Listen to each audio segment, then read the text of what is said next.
A ver, como les habíamos adelantado, queremos en esta clase hablar sobre el tema de derechos humanos.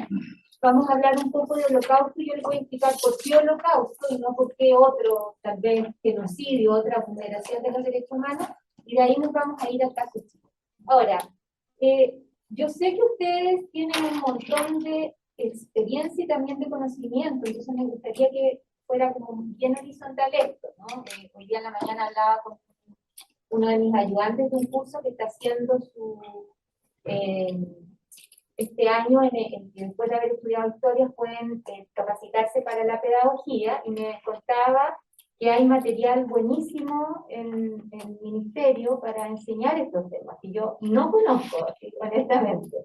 Entonces, me imagino que ustedes también están en contacto con esta realidad y también tienen ciertos temas que saben que son interesantes de tratar en el aula. Entonces, por eso, ojalá que se produzcan los cruces entre los que yo les voy a decir y los que ustedes sienten como necesidades, demandas o intereses de sus estudiantes. Y por favor, intervengan todo lo que quieran, porque de eso se trata. Ahora, tenemos poco tiempo y varios temas, entonces vamos a ir ahí viendo cómo lo vamos a hacer. Bueno, lo primero que yo quería que conversáramos es esta idea del concepto de derechos humanos, ¿no? Como de a dónde surge, por qué en algún momento se hace tan relevante, y hoy en día, por lo menos en nuestro país, yo creo que más o menos la respuesta es obvia, porque es un tema de gran debate y de gran conversación. Pero si nos vamos como para atrás, muy atrás, uno podría pensar que el concepto ha estado siempre presente, y ahí hay debate entre las posturas de los autores. O sea, si nos vamos como una visión más cristiana, uno podría decir los 10 mandamientos son el respeto, tienen muchos elementos que implican respeto a los derechos humanos. Y hay otros ejemplos de determinados reyes que pusieron mucho el acento en el cuidado de otros. Sin embargo, hay ciertos autores que dicen que hasta más o menos el siglo XVIII no habría habido la concepción de un otro al que había que respetar solo porque había nacido como ser humano. Igual es polémico, porque incluso no se podría plantear los derechos humanos como una construcción social, o tiene que ver también con algo inherente al ser humano, como la capacidad, ¿no?, de respetar a un otro, de sentir tal vez compasión por un otro que está sufriendo. No sé cómo lo ven ustedes, que es un debate que no solamente histórico, sino que también tiene como elementos que responden como a la filosofía o a la psicología. Está la capacidad, ¿no?, en el ser humano de hacer el mal, pero también de hacer el bien, y por lo tanto habría habido esta noción de preocuparse por un otro desde que somos cultura, desde que somos civilización o incluso de antes. Mientras tú conversabas, me acordaba de ciertas clases el año pasado, donde tuvo esta noticia del regreso del talibán a Afganistán. Y claro, como hoy el debate que hacíamos con chicos de 0 cuarto medio era qué pasaba con los derechos humanos en este tipo de situaciones, y también para promover un poco el debate, qué pasaba con las culturas diversas, el eurocentrismo también, sobre cuál era su postura, sobre cómo había que resolver esas situaciones, acaso también las invasiones también justificaban, ¿cierto?, el hecho de que se quisiese también poner una imposición cultural a la fuerza. Ahí se intentaba generar un debate, y yo creo que las chicas y los chicos hoy día están súper comprometidos con los derechos humanos, más todavía la situación que te ilustro con los derechos humanos también de las mujeres y la infancia. Así que yo creo que hay un consenso como en que es un acuerdo, y ese acuerdo hay que intentar que se haga un poco global. Sí, yo creo que es difícil dar como la respuesta correcta, por así decirlo, claro, ¿no? Yo creo que siempre está como este tema de la naturaleza humana. Me acuerdo hace mucho tiempo participé en un simposio que estaba hablando sobre el tema de la violación a los derechos humanos en Chile, y había una psicóloga muy conocida en el mundo de los derechos humanos, La Paz Roja, y le preguntaban ¿por qué se llegó a esto? Porque hay gente que brutalmente hizo acciones de este tipo hacia otro, y claro, uno podría explicarlo por la doctrina de la seguridad nacional, hay una serie de elementos que uno podría decir llevaron a esto, pero en términos del ser humano, y ella decía algo que puede sonar muy de perogrullo, pero que en el fondo es cierto, como el ser humano nace con la capacidad de hacer el bien y el mal, están las dos cosas, ¿no? Y entonces en algún minuto se potencia uno, en otro se potencia otro, y ahí es donde es súper importante, por ejemplo, el tema de la cultura y la educación, el derecho humano. ¿Sí? Sí, perdón. A mí siempre he tenido dos preguntas dando vuelta en mi mente hace tiempo. Es, ¿quiénes determinan sobre qué dicen? Me voy a poner en el lugar del preguntante. Yo soy humano. ¿Quiénes son iguales? ¿Quiénes merecen ser iguales que yo? ¿Quiénes merecen ser iguales que yo? Y si yo soy humano y merecen estos otros ser iguales a mí, ¿qué me da el derecho también a mí de infligir dolor a otro? Y es esa dualidad permanente, porque uno siente que hay otros que se sienten con el derecho de infligir el dolor a otro o a otra, sobre pretexto de que tal vez están como en otro estatus, ¿ves? Como en otro rango, como en otro piso, ¿cierto? Y puedo causar dolor, está bien, no pasa nada.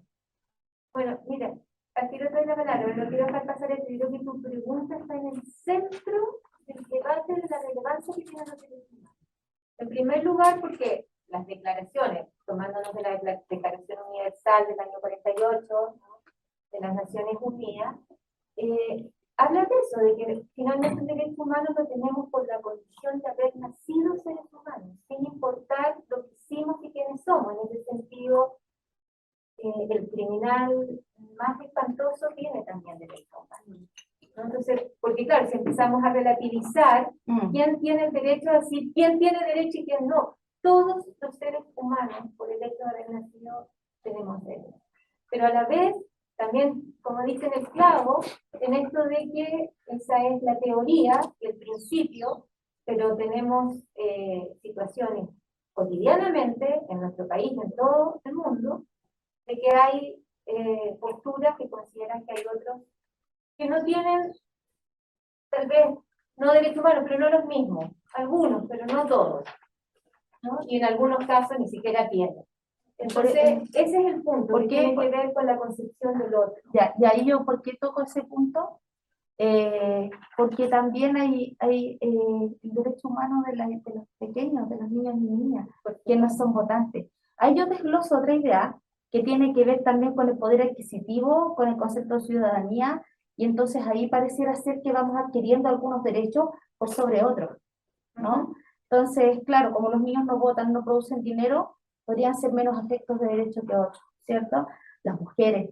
Empezamos a tener derechos precisamente cuando empezamos a ingresar en el mundo del trabajo y a ser productivas, y a ser potenciales compradoras, activar el mercado. Mientras no activamos el mercado, tampoco somos consideradas parte del derecho. Entonces, ahí hay un cruce brutal que tiene que ver con la estructura económica también.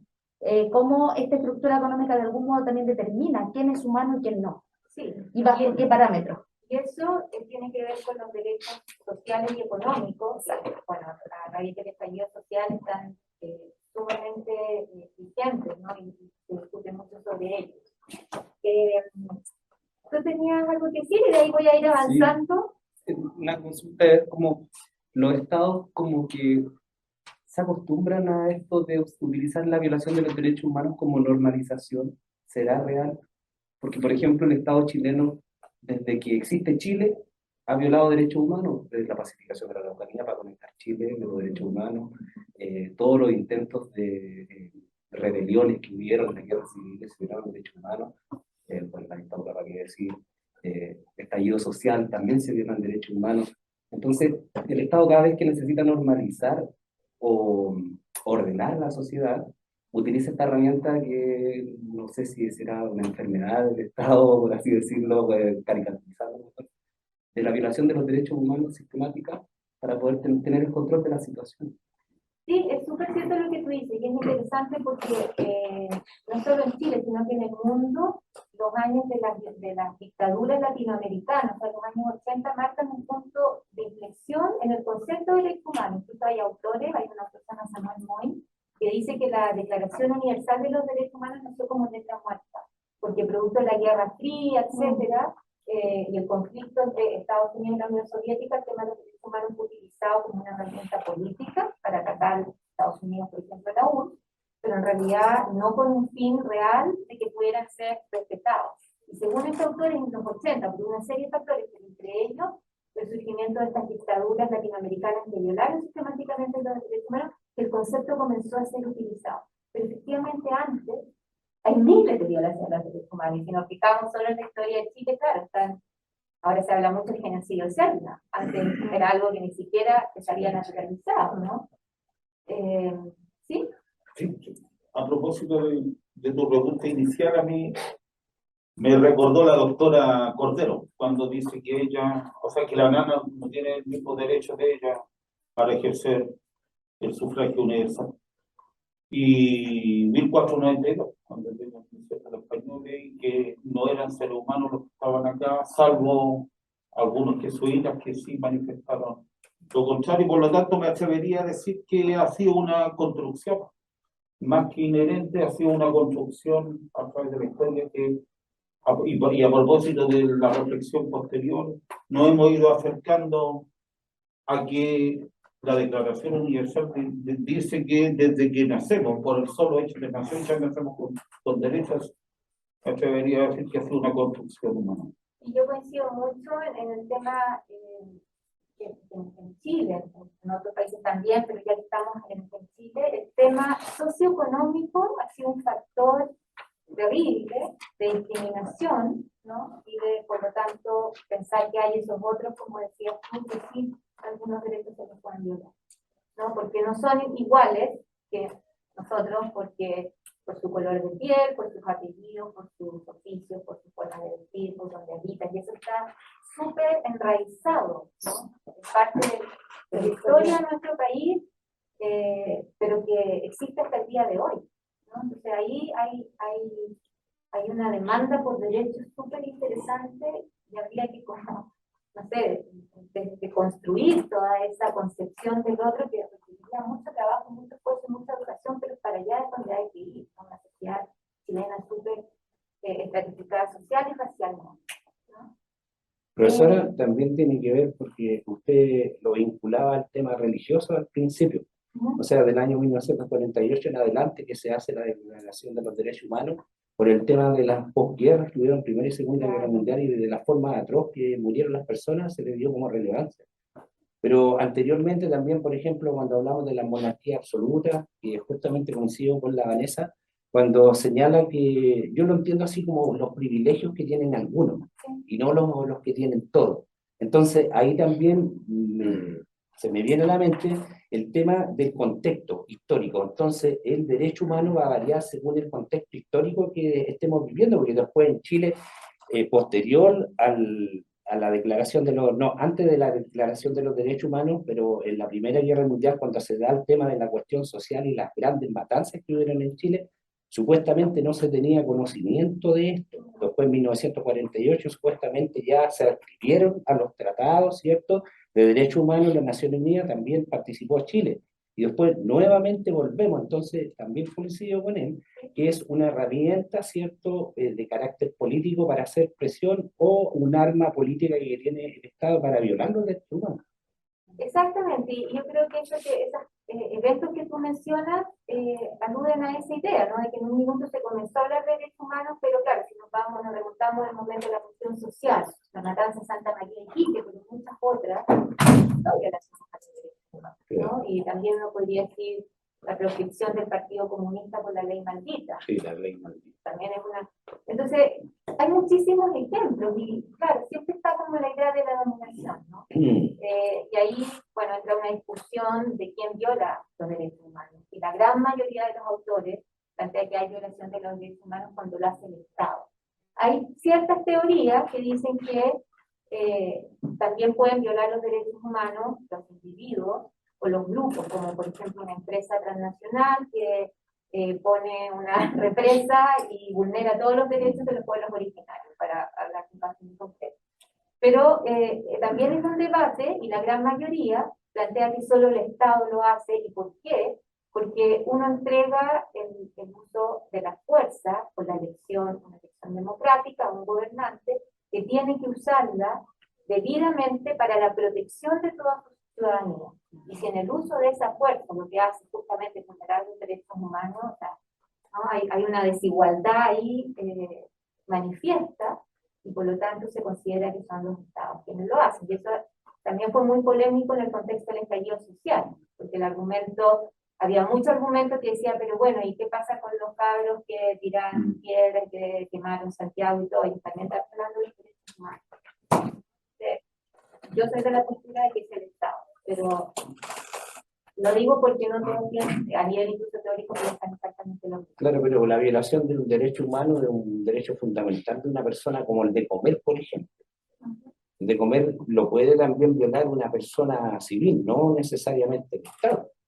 Claro, lo que pasa es que ahí se habla de delitos, ¿entiendes? O sea, porque no es que si tú incendias, no sé, una iglesia patrimonial en Santiago, no pasa nada, pero eso se cataloga como un delito y por lo tanto vas a la justicia y ahí opera la justicia Sí. propia, pero no cae bajo el concepto de violación de los derechos.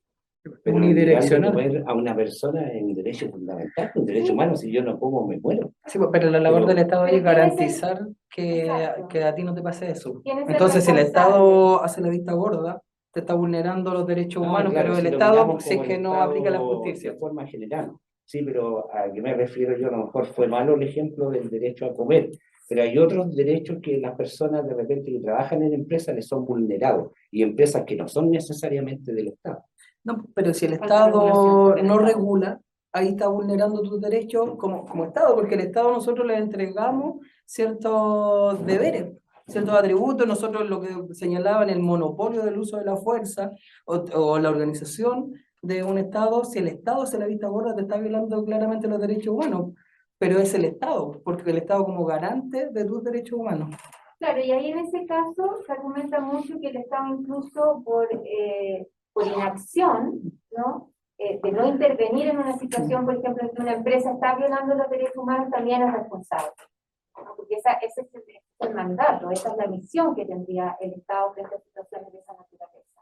Pero entiendo lo que va, es como... Sí, es que vuelvo a Y repetir, sabe- el tema está bien lo que él dice, pero una vez que el Estado toma conciencia, la persona puede hacer una denuncia ante un ministerio, ante una fiscalía, pero directamente el que viola los derechos es la persona, el que está, digamos, a cargo de esa persona.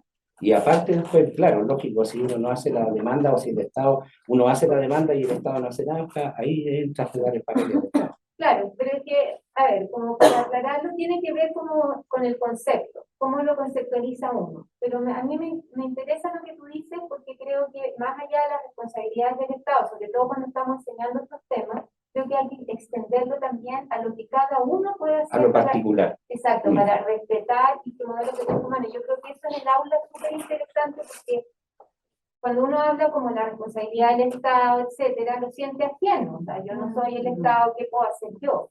Pero en cambio, si tú lo extiendes y dices, bueno, todos en cierto modo tenemos una responsabilidad ciudadana, ética, ¿no? Para no hacer la vista gorda frente a ciertas situaciones, o para actuar frente a un otro que está en una situación de vulneración.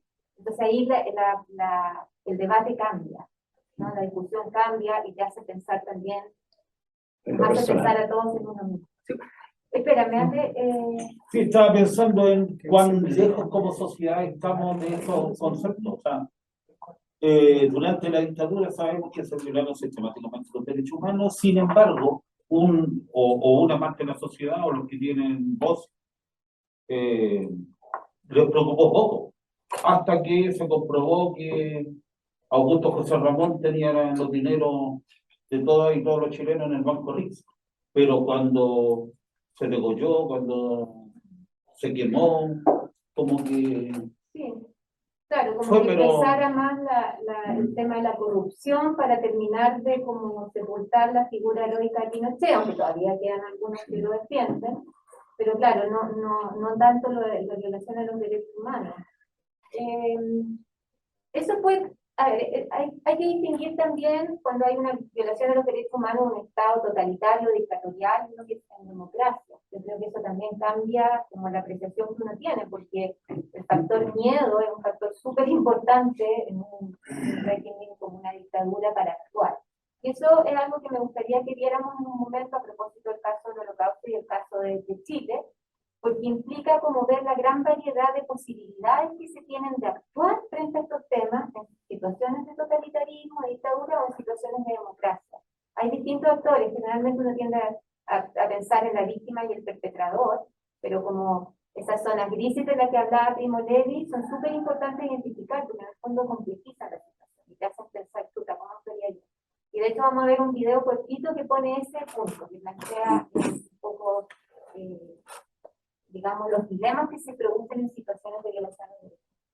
Ya, es súper interesante el debate, me encanta que estén aportando y participando con ideas súper buenas. Para avanzar nomás como en cuestiones así como prácticas, si se quiere, pero espera, voy a que tengo que dar vuelta la cámara, por eso no. tengo que dar vuelta la cámara, que ahora solo la vea ella, y cuando veamos el video la tengo que girar para el video. Pero parece que el video como que no necesariamente tiene que quedar grabado, porque María me dijo que después puedo subir el link, o decir en este momento de la clase se vio este video. ¿Sí? Dale, no, yo le doy vuelta. Bueno, a ver, tenemos entonces esta idea de que es más bien una construcción, ¿no? Humana, una construcción histórica, una construcción social, y ahí el siglo XVIII, bueno, muchos autores es clave porque suceden varias cosas ahí, ¿no? Está por un lado algo que una autora que nuestros estudiantes tienen que leer, Hans, propone, y que dice que en este siglo la gente común y corriente, no solamente las autoridades políticas o las autoridades más destacadas de las comunidades, habían comenzado a incorporar la noción de autonomía. Yo tengo una determinada autonomía, por lo tanto distingo a un otro, y ese otro me causa empatía. Y claro, es súper interesante la propuesta de ella, tal vez es más difícil de probar, pero ella plantea que esto se habría producido porque la gente entró más en contacto con algo súper interesante, que son como las novelas epistolares.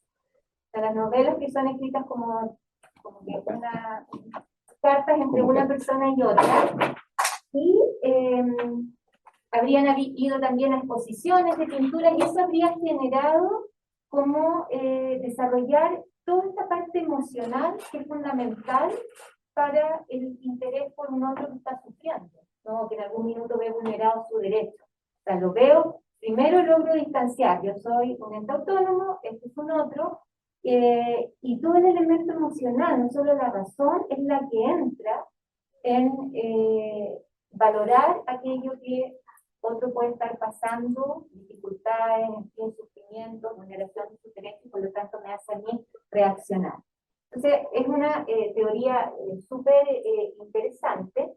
Y también en esta época hay otra autora que se llama Silvia Salvatierra, que dice que en el siglo XVIII se produce un gran terremoto en Lisboa, y es la primera vez que hay una respuesta como más organizada, que la corona portuguesa reacciona, pero también hay la ayuda internacional, ¿no? Entonces como que eso genera también en la sociedad portuguesa, en la sociedad europea, la noción de la solidaridad y el humanitarismo. Profesora, eso tiene que ver con la valoración del otro, porque es Claro. más o menos parecido a las cartas epistolares. Sí, exactamente, Ya. como en eso coinciden, aunque por eso es distinto, pero que hay como una compasión, si se quiere, por un otro que está sufriendo. Esos serían una como necesidad de los actuar. primeros indicios del concepto de derecho humano, más o menos más cercano a lo que vino después. De acuerdo a estos autores, ¿no? Hay una suerte de nueva sensibilidad, y esto también es una construcción social, no es que siempre estuvo. Pero por eso yo les hacía la pregunta al principio, que uno podría pensar que a lo largo de la historia de la humanidad han habido acciones, ¿no? de cuidado por un otro, ¿no? De empatía, de sensibilidad, ¿no? Que todo siempre fue así. Bueno, entonces están estos dos hechos, y además están dos elementos que son súper importantes, que son Revolución Francesa y la Declaración de Independencia de Estados Unidos, 1776, la Revolución Francesa, 1789, que ambas tienen declaraciones de derechos del hombre, en ese tiempo del hombre. Eso es bien interesante porque, claro, quedaban fuera las mujeres, ¿no? Y lo analizamos en clases con mi estudiante y yo les planteé, bueno, pero ¿quiénes eran el hombre en esos años, ¿no? Se entendía que era la humanidad, pero también hay que considerar que no era tan así. Y hay un video muy bueno de una historiadora española, que en este momento se me fue el nombre, pero después le puedo dar el link, que hace una intervención hace un par de años, hablando de quiénes caben dentro de esas declaraciones de derechos humanos, ya no tanto estas, sino que incluso la Declaración Universal de Derechos Humanos. Y ella habla de que hay todo un sector de la humanidad que queda fuera. Entonces, dice, las mujeres, ¿no? Históricamente han quedado fuera, se las ha catalogado de brujas, de prostitutas, de locas, no sé qué. Ahora tenemos todo este movimiento que busca reivindicar los derechos de las mujeres, pero también todos aquellos otros que ella dice pertenecen al sur global, por así decirlo, que quedan fuera, ¿no? Incluso habla de un concepto que se llama nuda vida, que es aquellas personas que en el fondo su vida valdría tan poco a ojos de otros, que es un poco lo que planteas tú, que en el fondo no importa qué serían los derechos humanos. ¿Y quiénes serían? No sé, los pobres de los pobres, los parias, ¿no? Y que tal vez uno, no sé, puede, ¿cómo decirlo sin que suene feo? Nos relacionamos con todo tipo de personas en nuestra vida cotidiana. ¿Cuánto vemos a nosotros? Y creo que esa idea de ese concepto de la nueva vida es como una interpelación a todos. Entonces ella habla un poco de quiénes caben dentro de estas declaraciones. Y yo creo que las declaraciones fueron puntos de partida fundamentales, porque, por ejemplo, la Declaración Universal del año 48 surgieron una serie de tratados, ¿no? Que son sumamente importantes, y es el referente más relevante al día de hoy, pero eso no significa, ¿no?, que a partir de ese momento la humanidad haya transitado en un camino en que todos los derechos humanos se hayan respetado, y lo sabemos por todos los genocidios y violaciones de derechos humanos que han venido después hasta el día de hoy. Pero sí ha sido interesante que se han ido tal vez incorporando más grupos humanos a esta noción. Incluso en ese momento, y para la Declaración de Independencia de Estados Unidos, se hablaba de que todos los hombres tienen estos derechos por ser inherentes, son inherentes a su condición de humano, pero muchas de estas mismas personas que lo planteaban tenían esclavos. Entonces, ahí está como la contradicción más evidente, ¿no? Y que yo creo que tiene que ver también con estos contextos históricos, en que hay ciertas cosas que son naturalizadas y que no se cuestionan. En el momento tener esclavos, ¿no?, era parte de una situación económica, cultural y social. Habían esclavistas que trataban de manera espantosa, ¿no?, que casi no se puede describir a sus esclavos, y habían otros que eran, entre comillas, buenos, pero seguían siendo esclavistas, ¿no? Entonces, está siempre este tema, ¿no?, de la idea de la construcción, de la evolución de los derechos humanos. Y yo creo que hay varios autores que plantean algo que es bien interesante, que los derechos humanos, cuando se han violado en el último tiempo, han ocurrido como en el seno de la civilización. O sea, uno piensa en el genocidio, en el Holocausto específicamente, que yo les decía que les iba a hablar y les voy a explicar por qué. Ocurre en una nación europea, ¿no?, que se jactaba, porque efectivamente decide tener altos niveles de desarrollo cultural, artístico, ¿no? Y ahí ocurre este genocidio. Alessandro Cortelli, que es un historiador oral, que me gusta muchísimo, se lo recomiendo, y que hace un estudio sobre una matanza de 135 ciudadanos italianos en el contexto de la Segunda Guerra Mundial, como represalia a un ataque partisano que mata a 30 soldados alemanes. Dice, lo que ocurrió ahí nos lleva a la pregunta, más que de la barbarie, de la civilización, porque ocurrió en el corazón de Roma, una de las pocas masacres de judíos que se producen en ciudades. Todas las demás son en los campos de concentración, son como escondidas. Esta está ahí, en el corazón de Roma. Entonces, qué interesante la pregunta, porque en el fondo uno tiende a veces a cuando no entiende, cuando no llega a comprender o a entender lo que ocurre con la violación de los derechos humanos, decir, esto es de animales, o estos estaban locos, no, esto es la barbarie, pero resulta que no. Los ejemplos nos muestran que ni lo uno ni lo otro, que son seres humanos como nosotros, que vivimos en sociedades, que amamos a nuestras familias, a nuestras mascotas, pero que de repente podemos cometer estos actos abominables hacia esos otros. Qué interesante la reflexión, ¿no? A ver, quiero ir ya entrando como en este tema del holocausto, y ¿por qué lo pongo? Porque se ha transformado como en el estudio del holocausto, se ha transformado como en el gran tropo, ¿no?, de la memoria y de la memoria del genocidio. Yo sé que hay hartas críticas sobre esto, porque ¿por qué el holocausto y por qué no el genocidio armenio, o por qué no el genocidio de Ruanda, o por qué, y así, podríamos mencionar muchos otros.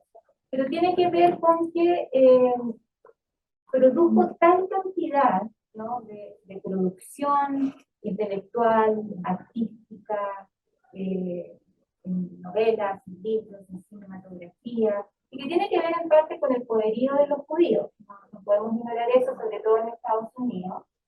Pero también, más allá de eso, no podemos dejar de ver que es el genocidio de 6 millones de judíos, ahí está otra edad, solo porque eran concebidos por el nazismo como racialmente inferiores, subhumanos, y de aproximadamente 11 millones de otros pueblos, que eso generalmente se deja de lado, donde están los gitanos, los que llamaban Sinti y Roma en ese momento, homosexuales, testigos de Jehová, discapacitados o personas con diferencias, con necesidades diferentes, y los opositores ideológicos, ¿no?, los socialistas, los que pensaban distinto. Entonces, se ha convertido en ese tropo de la memoria que ha iluminado otros estudios de otros genocidios. En un minuto se pensaba se postulaba, digamos, que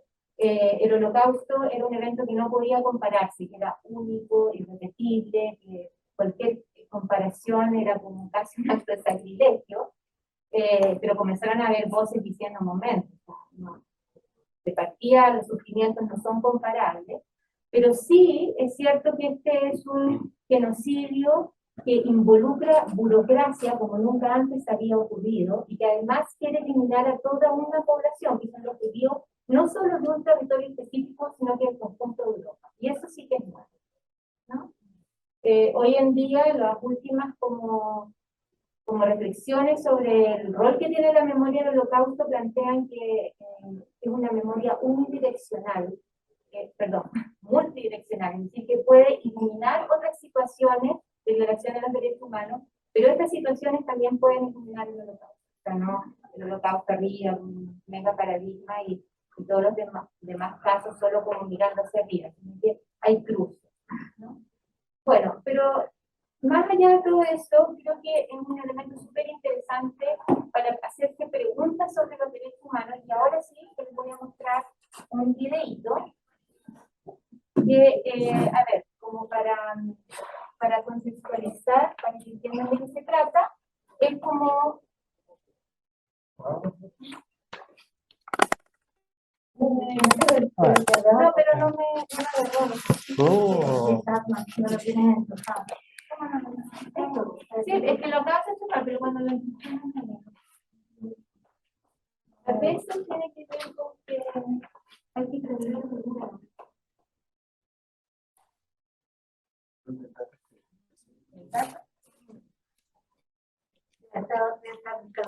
sí, es que hay que apagar mis que los 10 segundos, que no están fáciles, y ay, no, que se lo hacen de los dos lados que la prueba. ¿Cómo? No, aquí está el control del dato.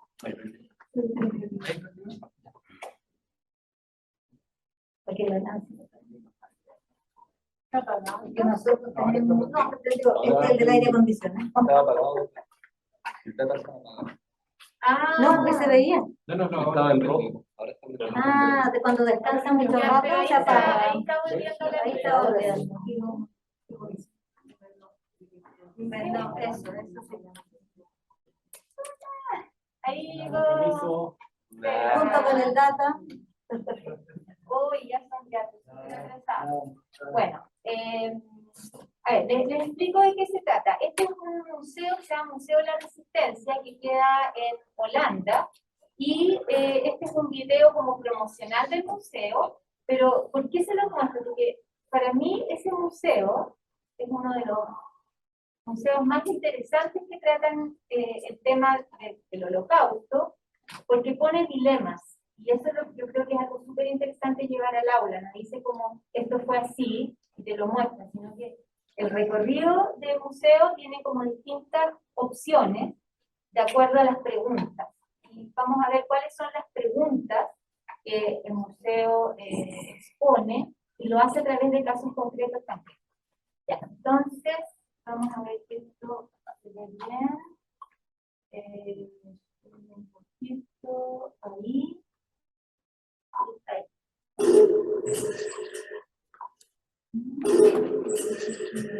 Het was iets warmer dan nu. De zon scheen en het regende niet. 14 mei 1940. Duitsland ligt uit op bombardeerde Rotterdam. 800 Rotterdammers werden gedood. 80.000 Rotterdammers werden dakloos. De Duitsers dragen meer Nederlandse steden bombarderen.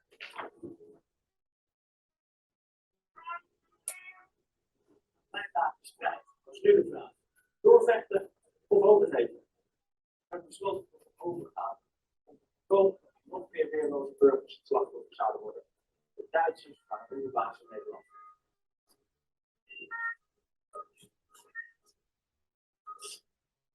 Opeens is Nederland bezet. Er lopen allemaal vreemde soldaten door de straat. Door jouw straat. Wat doe je op zo'n moment? Wat kan je doen? Ga je gewoon door met je normale leven? Kies je de kant van de nieuwe machthebbers? Of probeer je tegen de bezetters te verzetten? Daarover deze film en de tentoonstelling die je zo gaat bekijken.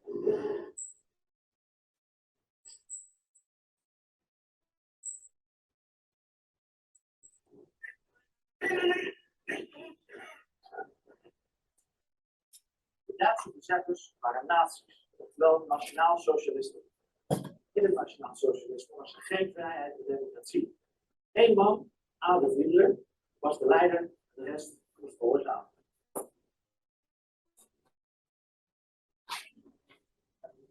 Toch viel de bezetting in het begin best mee. Duitsers geloofden zich zelfs aardig. Het Koninkrijk speelde dat de Nederlanders de kant van Duitsland kozen. De bezetters maakten overal reclame voor het nationaal-socialisme. Want de radio en in de bioscoop. En overal op straat in een mooie posters.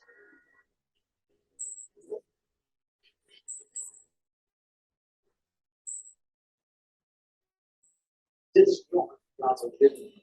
Zijn vader en zijn vader zussen posters hadden. Hij was ervan overtuigd dat Nederland een betere toekomst zou krijgen dan Leiden van Hitler. Wim's vader dacht erover na om lid te worden van de NSB, de Nederlandse Natiepartij.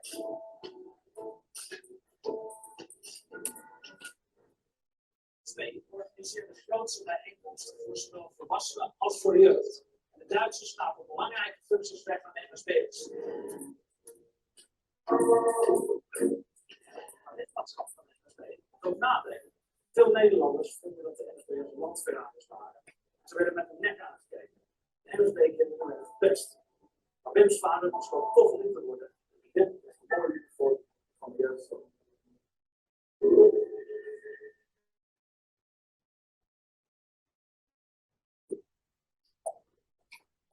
April 1944, die bezetting ongeveer een jaar duurde, moest iedereen vanaf 14 jaar een identiteitsbewijs bij zich hebben. Persoonsbewijs heette dat. Oftewel PB. Duitse bezetter kon de bevolking zo beter controleren. Nederlandse Joden werden de nazi's steeds meer gediscrimineerd. De nazi's waren tegen de Joden. Adolf Hitler had de Joden de schuld van alles wat slecht was. Joden mochten niet meer naar het park, het zwembad, de bioscoop. Ze mochten ook niet meer met de bus en ook niet fietsen. Er kwam in Amsterdam, een Joodse wijk. Alle Joodse kinderen moesten naar aparte Joodse scholen. In het persoonsbewijs van alle Joden werd een grote Jezus-stand. Alle Joden moesten de Jodenstekker dragen.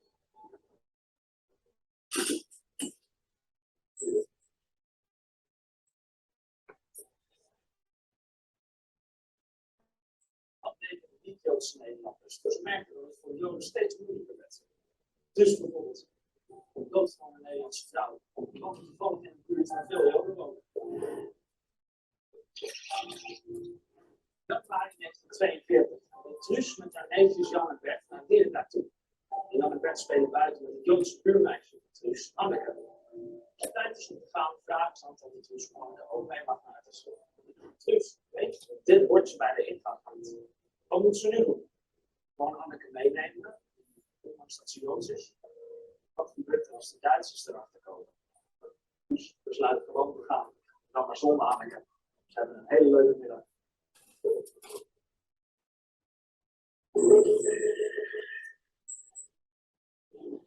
Januari 1942.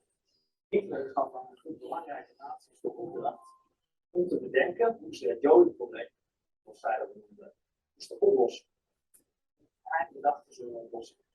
Alle Joden moesten in speciale kampen worden verdood.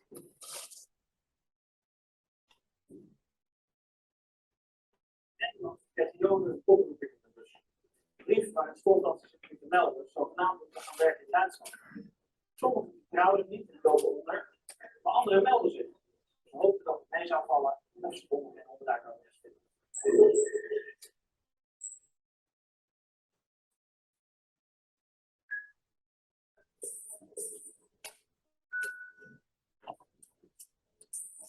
6 juli 1942 vindt de familie Duining en de nieuwe woning. Zo'n Heinz moet naar een werkkamp. Hij denkt dat hij de werk wel aankan. Zonder duik. Als hij aangepakt wordt, wordt hij zeker streng gestraft. Dan ben je misschien slecht uit in zijn werkkamp. De vader van Heinz besluit het hele gezin te doen. En 24 uur zal zijn dit huis verdwijnen.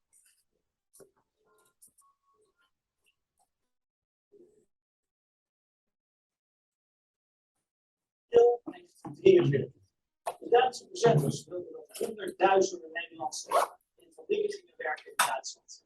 Heel veel mensen waren hierop tegen. Ze doken onder en ze roepen anderen. Steeds meer Nederlanders gingen zich verzetten. Hoe ging het nou? Verzetten, het was verboden. De Duitsers straften hard. Al het verzet dat ging dus stiekem, ofwel illegaal. Verzetsmensen maakten illegale kranten. Onderduikers werden geholpen met een onderduikbeleid, soepelmen en een vals persoonsbewijs. Ook kwam er meer gewapend verzet. Er werden aanslagen en overvallen gepleegd. En soms werden zelfs Fransen en Duitsers doodgeschoten. Duitsers staan keihard op. En de wapens werden gepakt en direct worden doodgeschoten.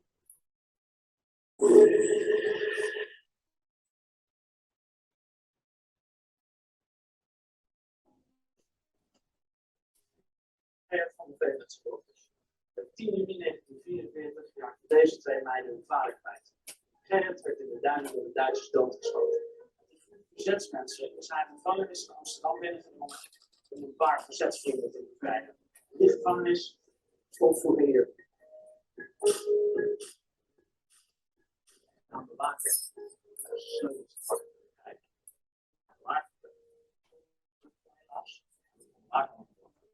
Het werd gedaan door de vogel van de maker. Zonder vluchten, maar enige tijd later werd het toch opgepakt.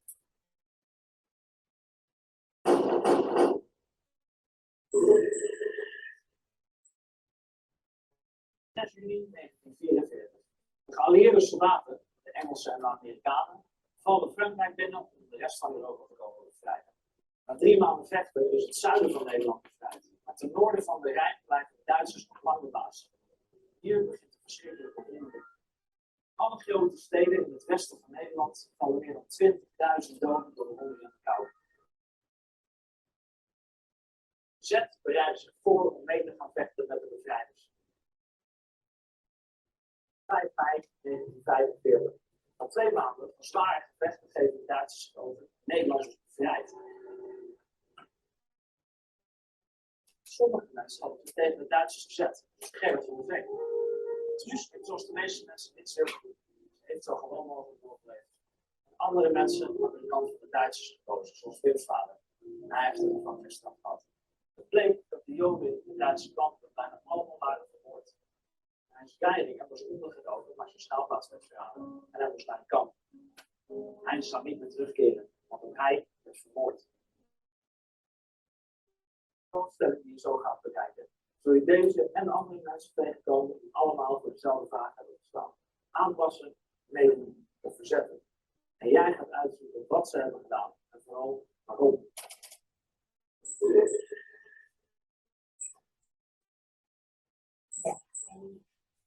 Termina, no podemos dejar el museo, sería fantástico. Pero bueno, vamos a hacer un texto acá, pero quédense como con las ideas, ¿no? Las 3 preguntas. No sé si vamos a tener tiempo después de leer como lo mismo para el caso chileno, pero vamos a ver cómo organizamos aquí. Ya,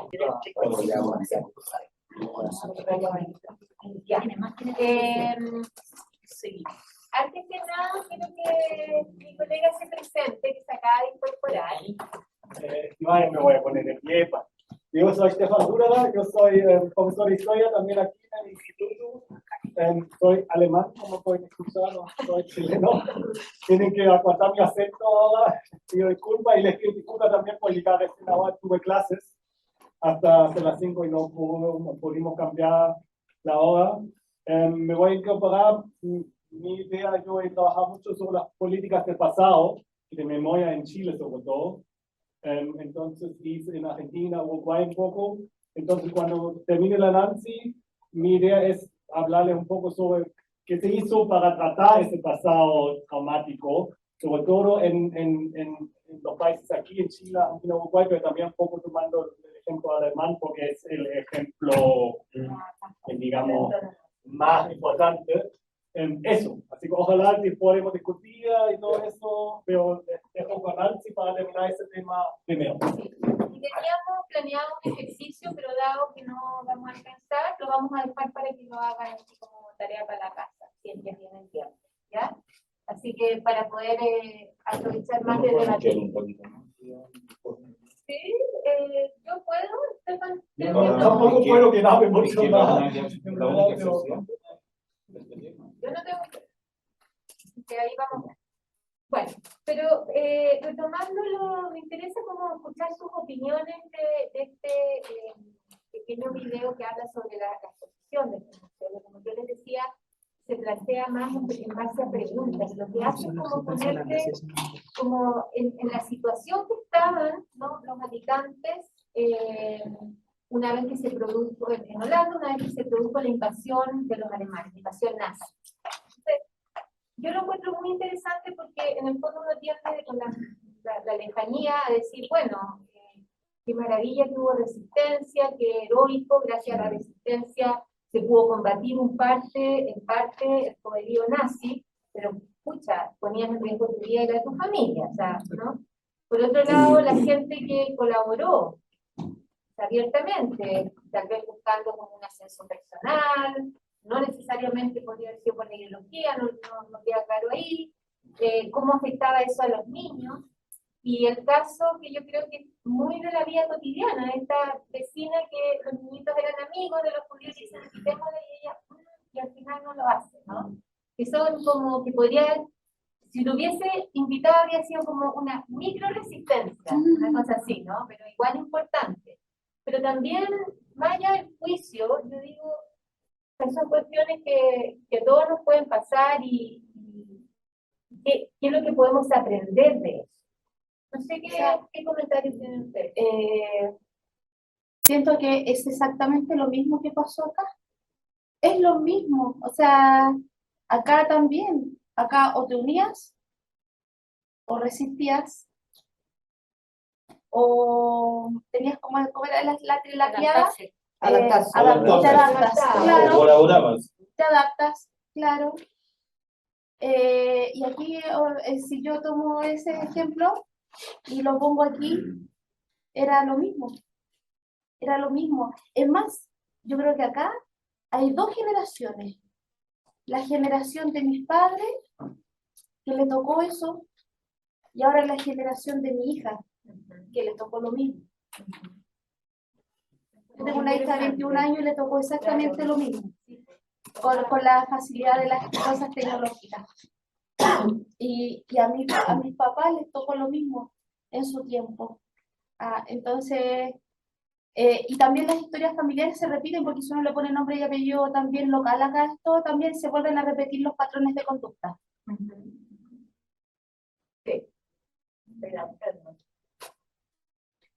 A mí me pasa, yo no viví la época de la dictadura, por ejemplo, y siempre como que se tiende a hablar de la dictadura como una etapa o como algo superado en cuanto a lo que son los derechos humanos, pero, por ejemplo, en el contexto, las preguntas decían adaptarse, colaborar o resistir.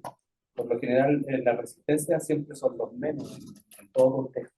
Eso lo vemos hoy día de la zona mapuche, por ejemplo, los grupos de resistencia o RP son los menos, ¿cierto? Y tienen una idea reivindicativa de lucha, que sufren la opresión del Estado, y penoso más aún cuando son estados que están bajo gobierno de izquierda, o de muy izquierda como ahora, por ejemplo, y siguen sufriendo la misma represión y los mismos castigos. El colaborar, tampoco son muchos, o la mayoría los que colaboran en ese contexto a lo mejor, y lo mismo ahora, pero el colaborar, las personas que colaboran tienen después consecuencias cuando cambia el sistema o el modelo. Por ejemplo, que colaboraron con los nazis cuando después llegaron a liberar, esas personas fueron detenidas y pasaron a ser prisioneros. Adaptarse, yo creo que la mayoría de las personas se adapta a sobrevivir, sobre todo los pobres, que los pobres siempre nos hemos adaptado a vivir bajo diferentes opresiones, sean validadas o no validadas, que a la larga también terminan siendo violaciones de derechos humanos. Por ejemplo, no es lo mismo una persona que vive en una población con casas de 56 metros cuadrados, 60 metros cuadrados, una persona que vive en casas de 26, 30 metros cuadrados. Eso también viene siendo casi una violación de derechos humanos. ¿Sabes qué? Cuando hablábamos pensaba mucho en un texto que tiene que leer mi estudiante para mañana, que es alternativo, lo hablaba con ustedes, que es de un historiador de la comunidad de historiadores mapuche, que se llama Claudio Alvarado Lincopí, y que él habla como de las microresistencias mapuche. Entonces, habla mucho como de la diáspora del siglo XX que se produjo de mujeres y hombres mapuches en el sur a las grandes ciudades, específicamente a Santiago, porque al reducirlos a estas pequeñas comunidades ya la vida se hacía insostenible. Entonces él habla cómo las mujeres en general se emplearon como en casas particulares, como nanas, y los hombres como panaderos. Le explico un poco por qué no viene el caso, pero en el fondo él habla de cómo en esos lugares sufrieron explotación, y en base a testimonios orales se muestra cómo, no sé, pues hay mujeres que las señoras las trataban pésimo, pero hay otros casos que no, y él habla entonces que se produce algo doble. Por un lado la explotación, pero también hay resistencias. Y la resistencia tenía que ver con la capacidad de sobrevivir. Y en el momento la única posibilidad de sobrevivir era estar bajo un lugar que te diera techo y comida, porque no había otra opción. Y en el caso de los panaderos, los hombres que trabajaban en las panaderías era lo mismo porque les daban el techo y la comida. Entonces, lo digo porque también a veces la resistencia se entiende como la resistencia armada, y últimamente se ha extendido mucho el concepto de la resistencia, y hay resistencias culturales, ¿no? Y resistencias que son mucho más hacia adentro. Incluso se considera una resistencia cuando se prohíbe, por ejemplo, una determinada creencia, pero tú interiormente la sigues creyendo, ¿no? Y la alimentas. Eso también podría ser una forma de resistencia. Ahora, claro, no es tan política porque es más personal, pero tiene efectos también. Entonces, el concepto de resistencia bien amplio. Yo creo que ese es un punto como que se requiere trabajarlo con más matices también, ¿no? Como Más pensar parecido a la rebeldía. también, está muy asociado a la rebeldía. Claro, Claudio Alvarado habla de que, no sé si era su abuela, porque habla de su abuela mapuche, que dejaba que sus animales pastaran en el fondo del Señor. ¿No? Y eso era una forma de rebeldía, ella no lo conceptualizaba así en ese momento, pero en el fondo era un poquito... Es la rebeldía de sentirse oprimido, tener conciencia de la opresión y tener conciencia de que tengo alguna herramienta, por mínima que sea, de rebelarme frente a eso. Hasta con la mirada, hasta con un gesto, porque son míos, son de mi cuerpo. Eso no me lo pueden quitar nadie.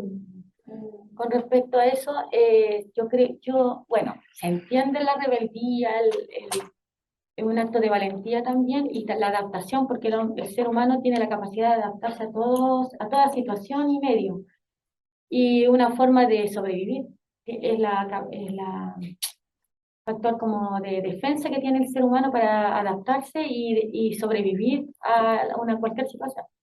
Lo que es menos comprensible si no se estudia bien y se entiende en la cooperación.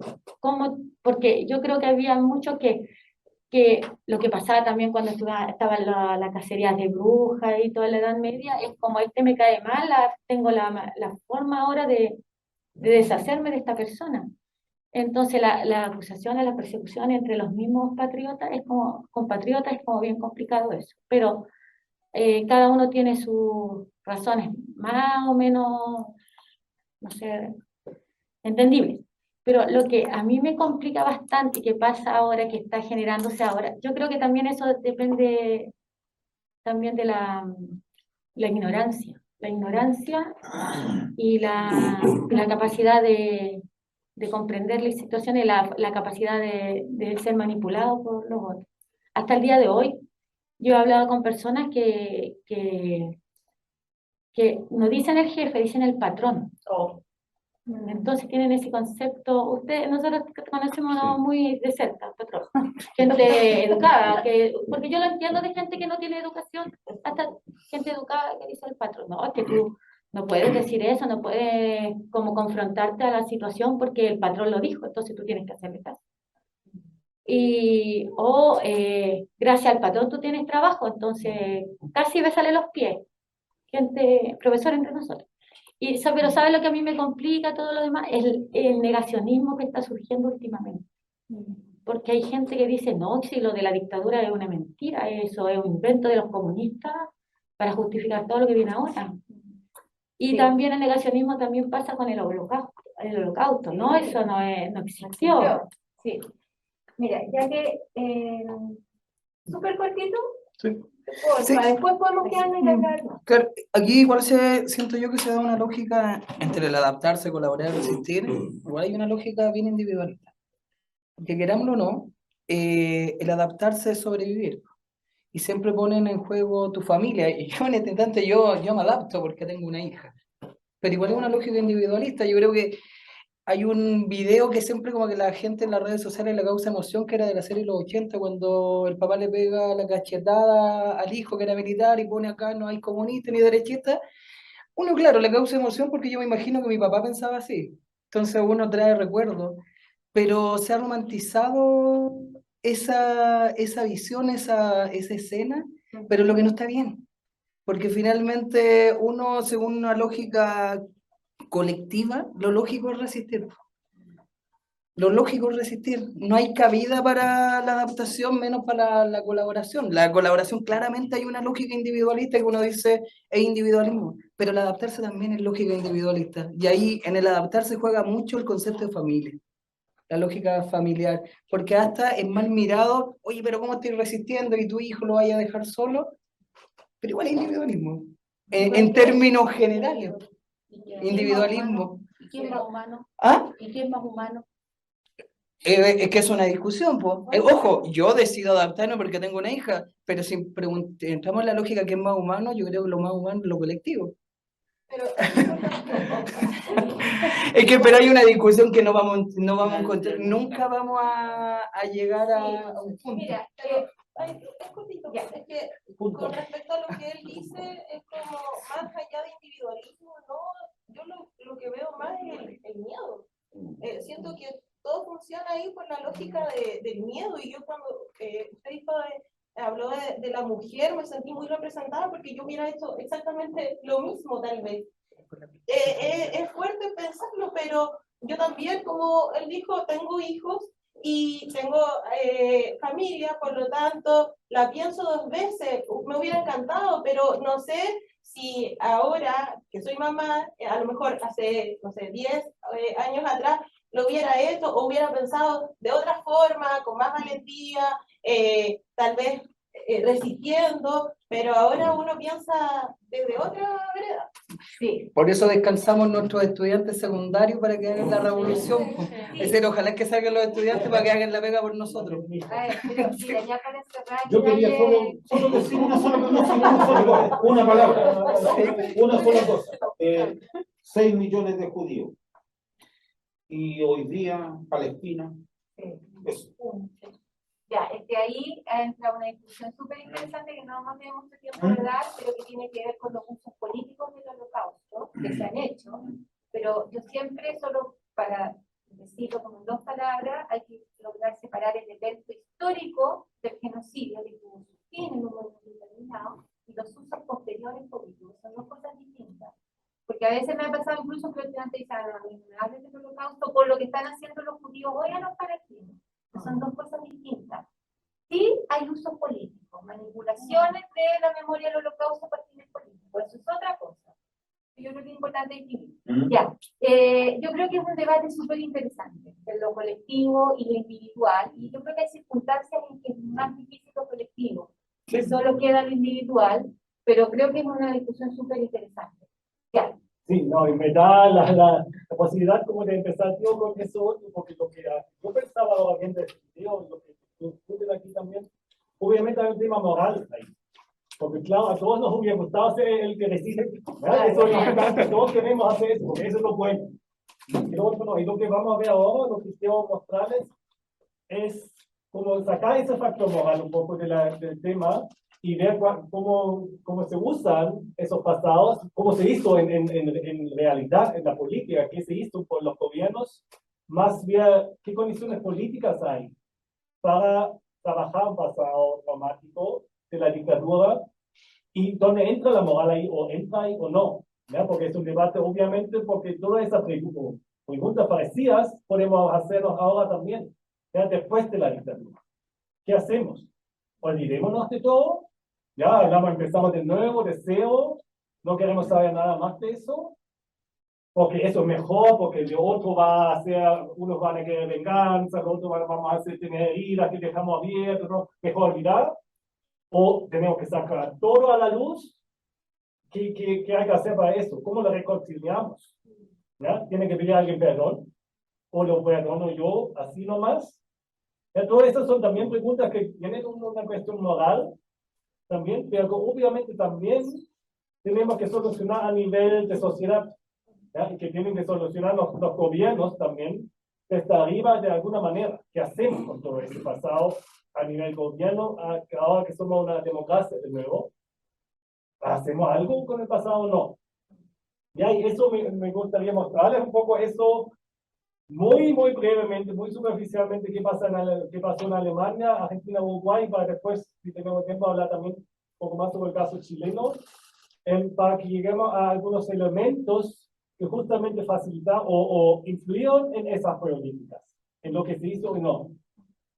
Sí, obviamente pueden hacer preguntas. Es que yo no alcancé a leer ese documento, pero era súper interesante y hablaba acerca de la reconciliación y hablaba también acerca de la empatía que debemos tener, y también hablaba acerca de esto, si es desde arriba la reconciliación o desde abajo, o cómo llegamos a ese como término medio.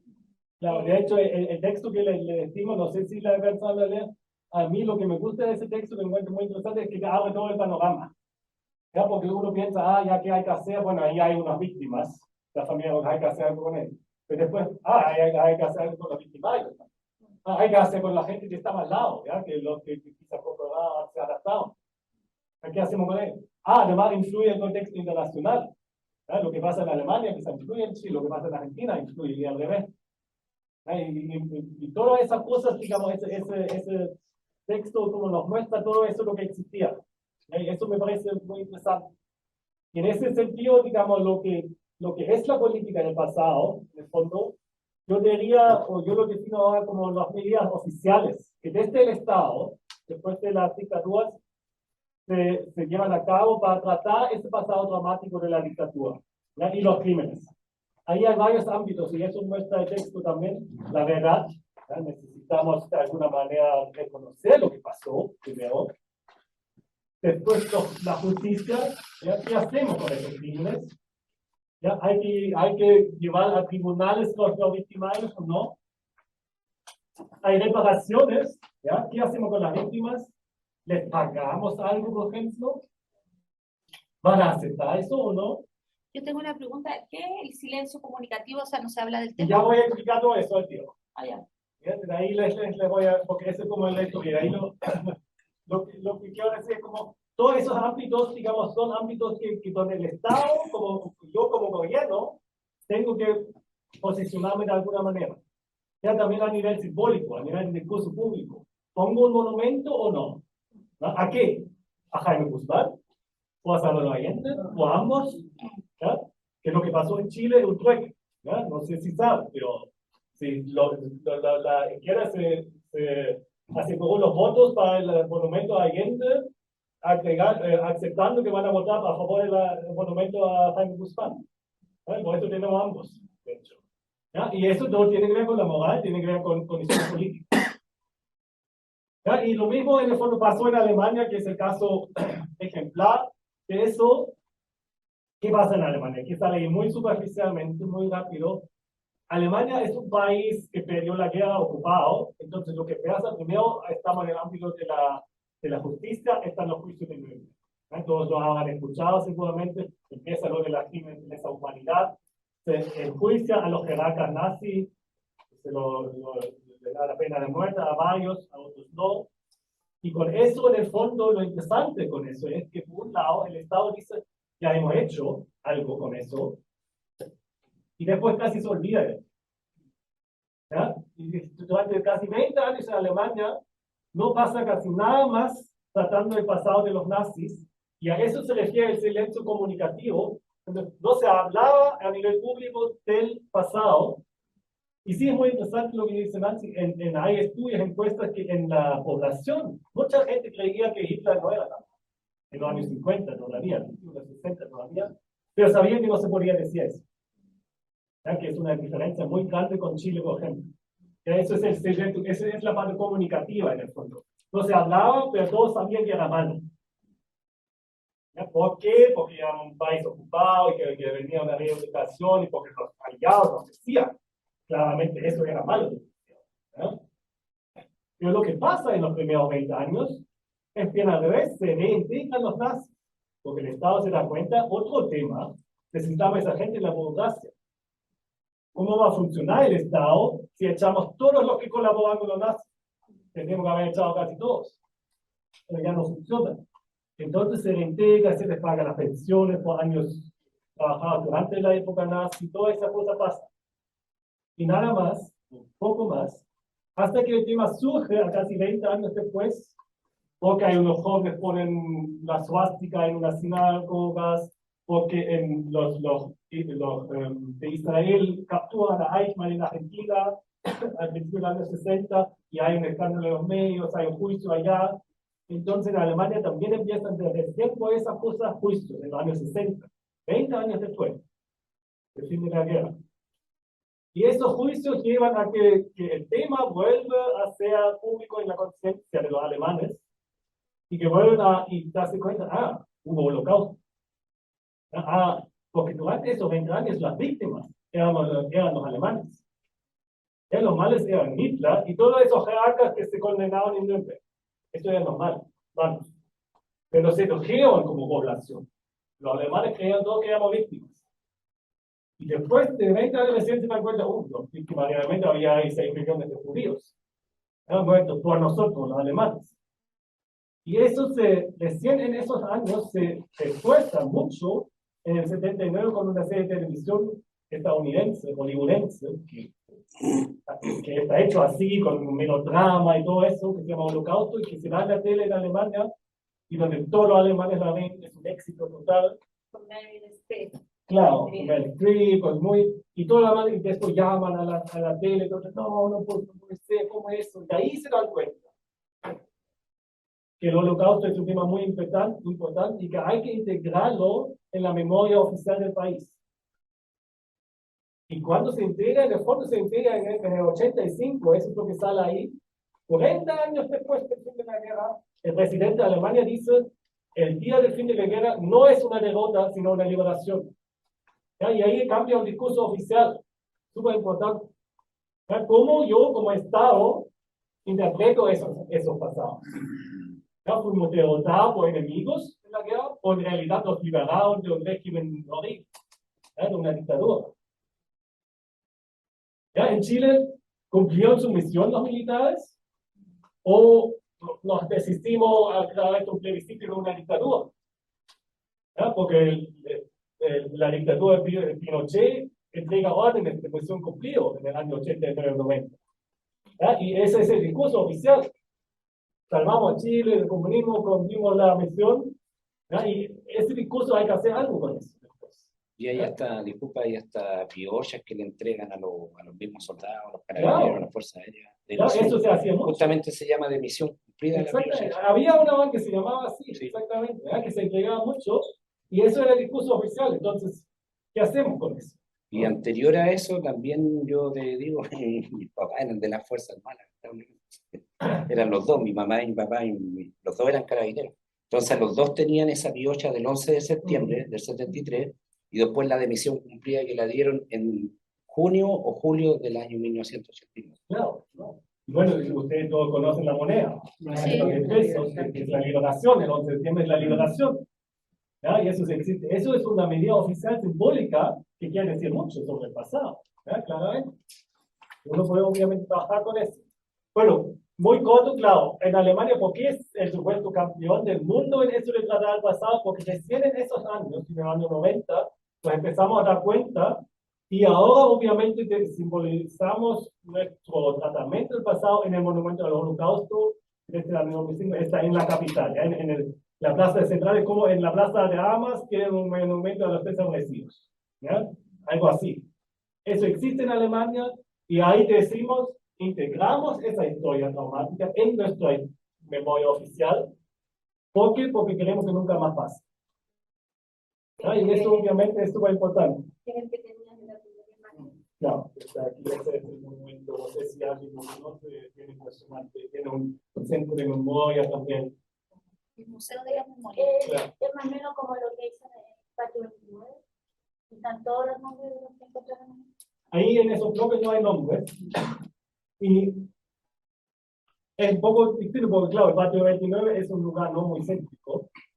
Es el lugar de los hechos.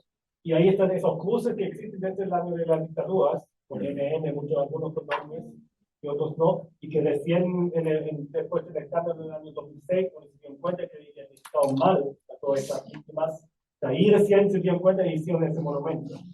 Antes tampoco existía nada. Se tiene una lógica como de incomodar. Cuando uno camina, está como en desnivel, y como que te sientes perdido en una especie de laberinto. Y tiene la lógica de incomodar al ingresar ahí, pero es abierto. Claro. Como la idea de experiencia. Sí, sí, porque todo eso va como todo es bien incómodo. Pero no tiene nombre de nada. No, ahí no.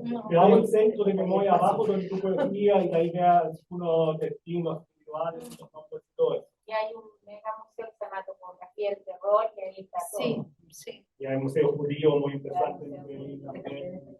Claro. Sí, también hay un monumento que produce lo que tú dices, así como una cosa que te vas a caer.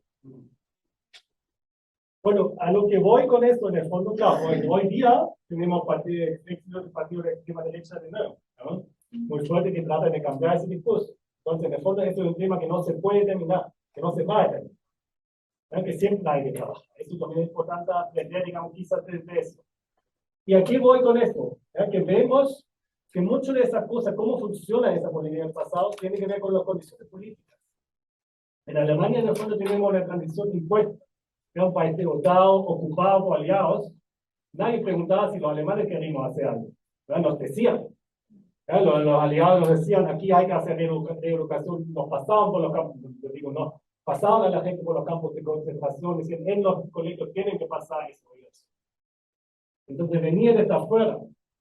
Y otro factor muy importante es la generación. Recién en la generación del 68, los hijos empezaron a preguntar a sus padres, ¿qué hiciste tú? ¿No? Ahora, ¿qué hiciste tú durante la época nazi? Justamente esa pregunta, ¿ya? ¿Colaboraste, te adaptaste, decidiste? De ahí surge el tema de nuevo. ¿Ya? Y lo mismo pasa ahora, porque hay éxito de extrema derecha, porque ahora mueren los últimos testigos. Ya no tenemos nadie que nos cuenta lo que pasó de verdad. Pero es mucho más fácil, obviamente, que cambiar la historia. Si no hay nadie, dice, bueno, pues yo estuve ahí. Entonces, eso es otro, digamos, círculo donde empieza de nuevo todo eso. Entonces ahí se vuelve como a la fragilidad humana. Es tan débil este concepto de que debiera ser importante, cuidar la humanidad, cuidar el ser humano, porque entre nosotros nos vamos a terminar. Y tiene que ver con un poco con esa lógica de preservación humana y de mirar al otro no solo con compasión, sino que en condición de igualdad. Y entonces muere la generación, se acaba la memoria, y entonces cualquiera puede venir e instalarse, ¿cierto? Y deshumanizar nuevamente el proceso y empezar a instalar ideas, ¿cierto? Sí. Como únicas y verdaderas de que si es con tales características, es válido, si no es, no es válido, si pertenece a, es válido, si no, no es válido. ¿No? Y por eso mismo es tan importante como memoria, en la literatura se habla de memoria cultural, que es una memoria que se establece más allá del individuo, más allá de la generación, la que sigue existiendo. Todavía hablamos de los padres de la patria, de Bernardo Higgins, todos sabemos algo así, porque hay ritos, hay actos, hay que se hace todo, ya, todos sabemos qué es, porque se hace cada día en el colegio. Lo mismo pasa con eso. Tenemos en nuestra capital un monumento que dice, ese crimen existió, y es muy importante, entonces todos tenemos que incluir eso en nuestro conocimiento. Mientras si está en el patio 29, nadie sabe, quizás se nos olvida. Con respecto a eso también, yo conocí a una niña alemana, en clase de intercambio. Y ella, el bisabuelo peleó en la Primera Guerra y el abuelo en la Segunda Guerra. Entonces yo creo que también los alemanes, todos en su familia tienen a alguien en una generación anterior que estuvo en una de las dos guerras. Entonces, yo me voy a preguntar cómo era alemán. Ella dice que en la escuela, ella me contaba, yo le preguntaba cómo los alemanes enfrentan todo esto. Primero ella decía que en la escuela se pasaba muy poco. Se trataba de hablar lo menos posible de este tema. Y eso, entonces como casi no lo hablemos para olvidarlo, como dices tú, y sigamos la vida. Pero eso lleva a que cometamos tal vez el error, ¿no? Claro, no, y eso pasa. Bueno, a mí, por ejemplo, sí me lo pasaron, pero existe siempre ese tema, que muchos niños en la escuela dicen, oh, no, de nuevo, ya no quiero hablar de los nazis, otra vez, ya no quiero más.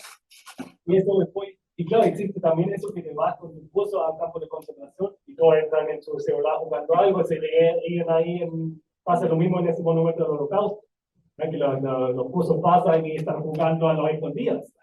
¿Y qué hace con eso? ¿Ya? Obviamente puede ser válido si tienes 15 años, pero también hay que tienes que tratar, claro, y eso ustedes lo saben mejor que nosotros, cómo lidiar con eso. Ay, perdón, hay una película que se llama Y llegaron los turistas, que habla un poco de eso, de cómo las generaciones más jóvenes llegan a un campo de concentración, y hay un sobreviviente que da charla, y como ellos están más interesados por el tatuaje. Eso no es lo que quería corta. Es un documental, una película documental sobre llegar a los turistas, es muy bueno, porque plantea esa cuestión generacional también. Sí. Y hay un trabajo fotográfico que superpone la fotografía con el mismo tipo de monumento cuando los van los turistas, se sacan fotos. Yo lo acabo. Claro. Es terrible Sí, eso. po. Se Y- sacan selfies. Sí, po, y como que la superponen que es realmente Sí. lo que sucedió, y lo que señalaba que los estudiantes también como que tenían una película, La Ola, que tiene ese momento, Sí. que parten nuevamente y ahí viene todo el experimento. ¿Cómo se llama el otro ahí? Y llegaron los turistas. No, la otra cuando se ponían las fotos. Se llama Yolocaust y es una artista que fotografió a los jóvenes sacándose de ese monumento que Estefan mostró, así como selfies, en posturas así, y él lo que hace es que pone por detrás las fotografías de los campos, de la gente moviéndose, cosas atroces. Como la banalización del La proceso. banalización. La De hecho, banalización se del proceso. contactó con la gente y los chicos estaban súper arrepentidos, porque en el fondo no, tal vez ni siquiera sabían que era ese movimiento, lo encontraban como chuta que entretenido, esta cuestión de laderismo, y qué sé yo, y nunca se cuestionaron qué es lo que hay aquí, o si sabían, les dio lo mismo.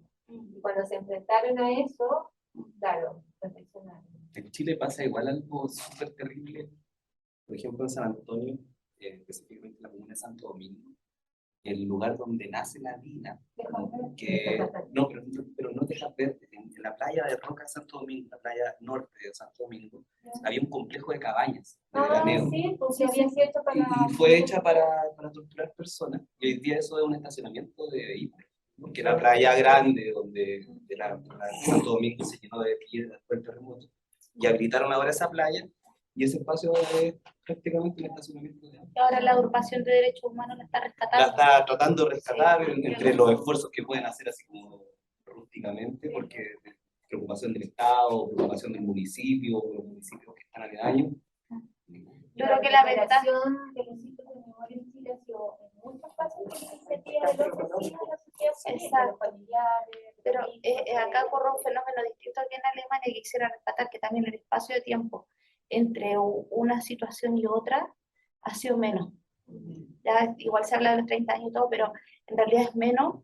Y como en nuestra cultura latinoamericana, de algún modo nosotros hemos tenido el rescate de la oralidad, tal vez por nuestra propia cultura indígena, ¿cierto?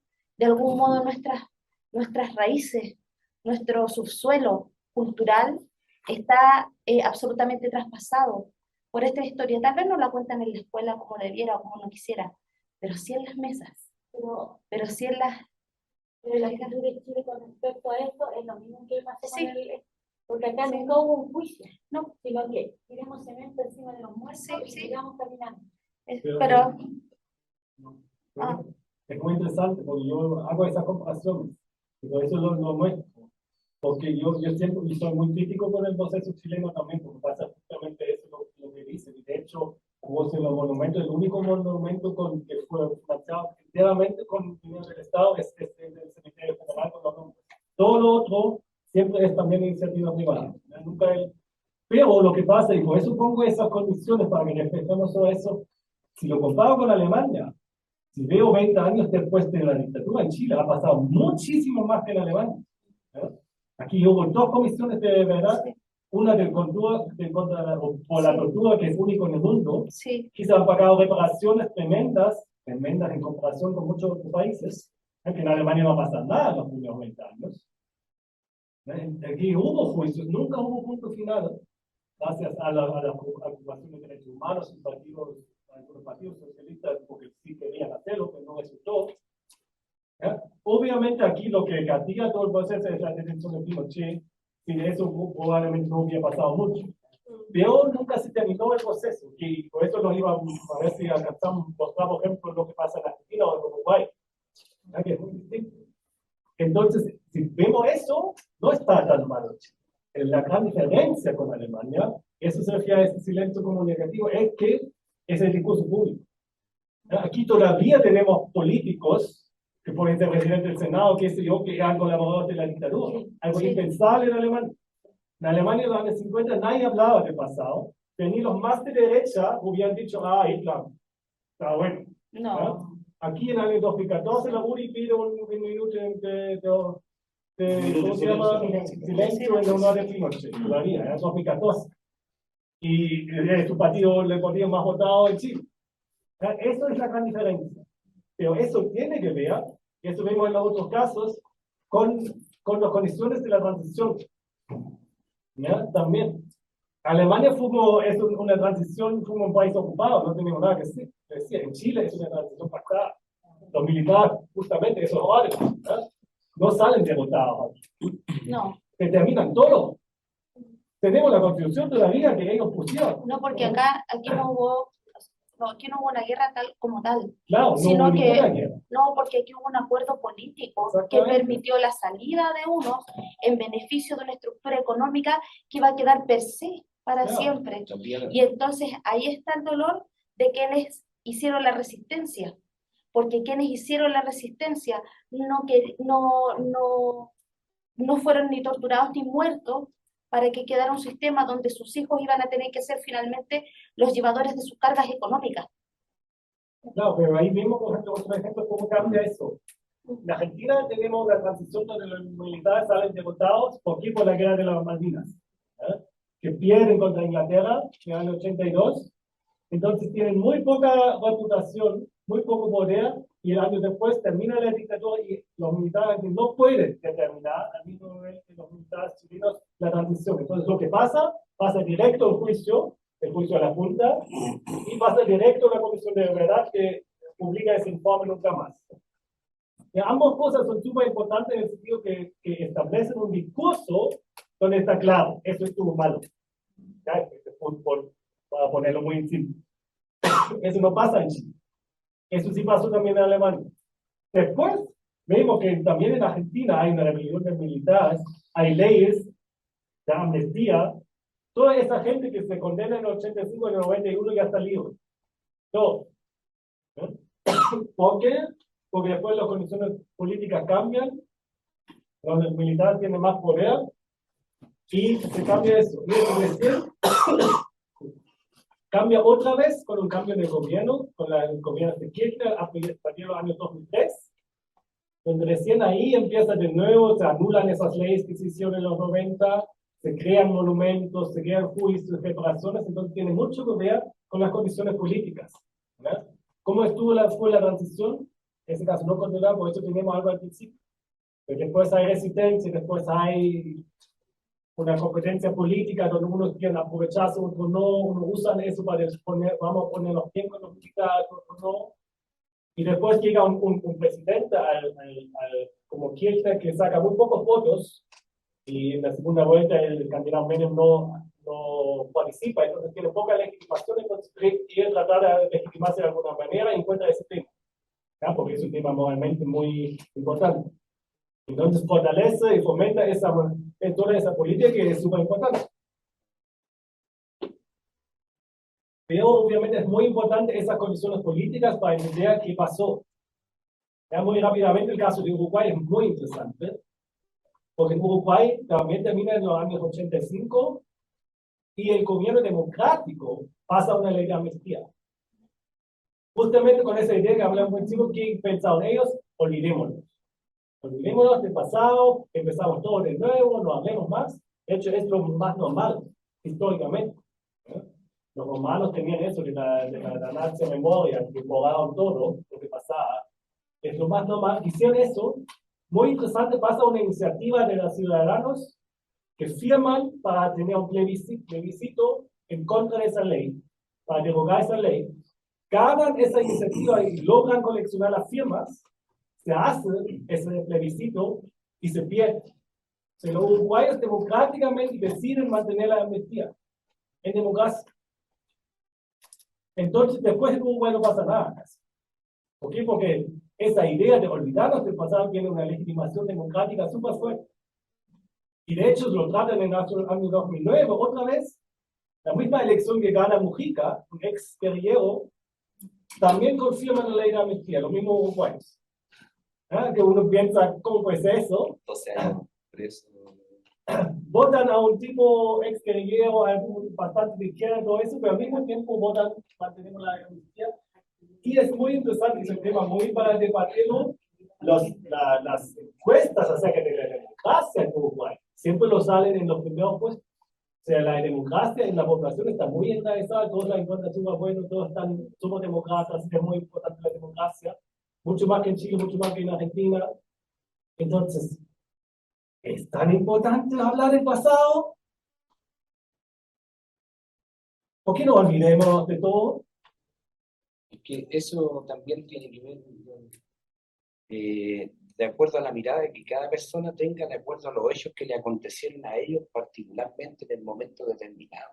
Porque si tú ves, por ejemplo, el tema cuando se creó el tema de los detenidos, de la agrupación de detenidos desaparecidos, que mucha gente hasta el día de hoy sigue con eso. A lo mejor para nosotros, yo no tuve detenidos desaparecidos, primos lejanos que estuvieron en el sur, pero fue algo pasajero. Pero, por ejemplo, hubo gente que le tomaron su marido, su hijo y nunca más volvió. Yo creo que decirle eso a esas personas es diferente a que lo estemos planteando nosotros como personas que no nos ha pasado a lo mejor nada. Exactamente, es algo que tengo ahí, por ejemplo, hay como pocos muertos desaparecidos. Entonces el tema no es tan importante quizá para toda la sociedad, entonces podemos pasar más rápidamente al olvido, quizás. Como que decía que el individualismo, como a mí no me afectó, Claro. pasemos de largo. O sea, también hay una lógica que a muchas personas en la sociedad también les gusta el autoritarismo. El asunto del orden, esta lógica del padre de la patria, que pone orden. Tenemos a Diego Portales con Diego Portales, pues, tener a Diego Portales con una estatua en lugar privilegiado en Santiago, Universidad de Diego Portales, porque quizás también miremoslo desde la cultura, porque hay muchas personas que les gusta el orden, ¿no? El orden y progreso, que era Y no el es lema que no lo sepan, sino que es una elección. Pero ahí justamente volvemos a esa pregunta que acabo de hacer, que vemos que sí es importante. ¿Sí? Porque lo que tenemos que hacer, aunque tengamos luego quizás buenas estadísticas sobre la democracia, es mostrar justamente esa diferencia. Eso es la tarea del gobierno democrático después de la dictadura, mostrar la diferencia con la dictadura. ¿Y cómo la mostramos? La mostramos tratando el pasado. Porque si todos esos victimarios siguen impunes, caminando por ahí, ¿cuál es la diferencia? Ya, me quedo con el autoritarismo. ¿No? Si no pasa nada, si no pagamos a las víctimas, si no hay monumentos, ¿cuál es la diferencia? Entonces ya voto de nuevo a un tipo así. Entonces por eso es tan importante sí hacer. Y a eso hay que llegar obviamente también, a pesar de que vemos que influyen los factores políticos y que quizá el gobierno de Elvin en los 90 no tuvo tanto margen de lugar, ya no sabemos, pero claro, estaba Pinochet como comandante jefe todavía ahí. Que ahí está todavía, recién empezó la transición, entonces era muy, acuérdate Y que hicieron algo. también el boinazo en algún momento, y decían los milicos, aquí estamos todavía. Pero claro, pero no todo, digamos, es culpa o no es culpa de decir no podemos hacer nada. Porque sí es importante si queremos ser una democracia. Yo pienso que, escuchando atentamente, y a diferencia tuya, yo soy hija de un torturado, preso, golpeado y maltratado y exiliado de este país, y que resistió. Por eso hablo con tanta propiedad de la resistencia, porque yo fui hija de la resistencia, arranqué en el vientre de mi madre, y tuve que ir y volver, en fin. También recibí la Vales, la Price, y que si tú dices grandes reparaciones, pero uno las mira en la práctica y en realidad son reparaciones de papel. La Price es como nada. No lo digo con desprecio, yo creo que igual es un avance, pero podría haber sido, uno esperaría una reparación un poco mayor en relación al sufrimiento que hubo detrás. Y cuando yo veo eso, sabes que yo acepto la idea de la democracia, me parece que es tan válida, pero tiene que haber un compromiso, en particular en nuestras historias latinoamericanas, del nunca más. Nunca más. No puede haber un muerto por pensar distinto. No puede haber una persona como mi papá que quedó entero tatuado a chicotazos y a marcas en el cuerpo por pensar distinto. Eso nunca más no puede pasar. Y eso debería venir desde el gobierno. Claro, y eso, exacto. Voy a poner aquí en el centro de mi capital algo que diga esto. Las estructuras de poder tienen que garantizar que mis hijos y mis nietos nunca más verán una brutalidad como esa solo por el hecho de estar de un lado o del otro, de una estructura de pensamiento, ya sea social, ya sea política, ya sea racial, y eso garantiza que los pueblos continúen en paz y que las diferencias puedan ser tratadas en debate, políticamente, con las diferencias, y bueno, que la democracia da su pega, que es votar, y que salga elegido quien corresponda que sea elegido, punto. Después de un tiempo acá, primero se hablaba de dictadura militar y después de dictadura cívico-militar. Y una de las partes cívicas fue esta unión. Ustedes que trabajan acá, ¿cómo lo hacen? O se ha hecho esta reflexión y esto de adaptarse, colaborar durante la dictadura de la Universidad Católica de Chile. Sí, han habido intentos, pero las autoridades como que hacen la vista gorda. Hay muy poca respuesta a reconocer el pasado. Y lo que yo creo que nosotros como profesores hacemos, yo por ejemplo que veo historia del siglo XX, me refiero abiertamente a que el gremialismo como tal surgió en esta universidad y que los Chicago Boys también. Eso es algo que yo paso en mi clase, sabiendo que tengo estudiantes que tienen distintas facilidades políticas. Me ha pasado un curso en que ha habido mucha confrontación porque hay algunos que, por ejemplo, tienen familiares que han desaparecido y otros que me han dicho que la violación de los derechos humanos efectivamente se puede poner como la balanza con lo que hizo la Unidad Popular o la reforma agraria. Se está justificando, se lo justifican. Claro, eso fue daño económico, fue daño. Entonces, yo creo que sí, yo por lo menos siento que ese es mi deber, ¿no? De poder poner las cosas por su nombre y no suavizarlas, y eso igual genera rechazo en un sector de los estudiantes. Pero, ¿hace cuánto tiempo que trabajas acá en el Ministerio de Educación? ¿Contratado? Formal o informal. No, pero más o menos. Sí, como unos 10 años. Porque esta universidad es reconocida como una universidad en la cual no se hablaba de ese tema. No, claro, o sea, esto que yo te cuento pasó hace un tiempo y era, o sea, en la lista del curso de repente era nombre de tal alumno, yo me ponía Manuel Contreras. Y así. Fue un semestre súper complicado porque tenía gente, o a mi ayudante le decía a la profesora Roja, la profesora Roja, nos dio puras lecturas rojas.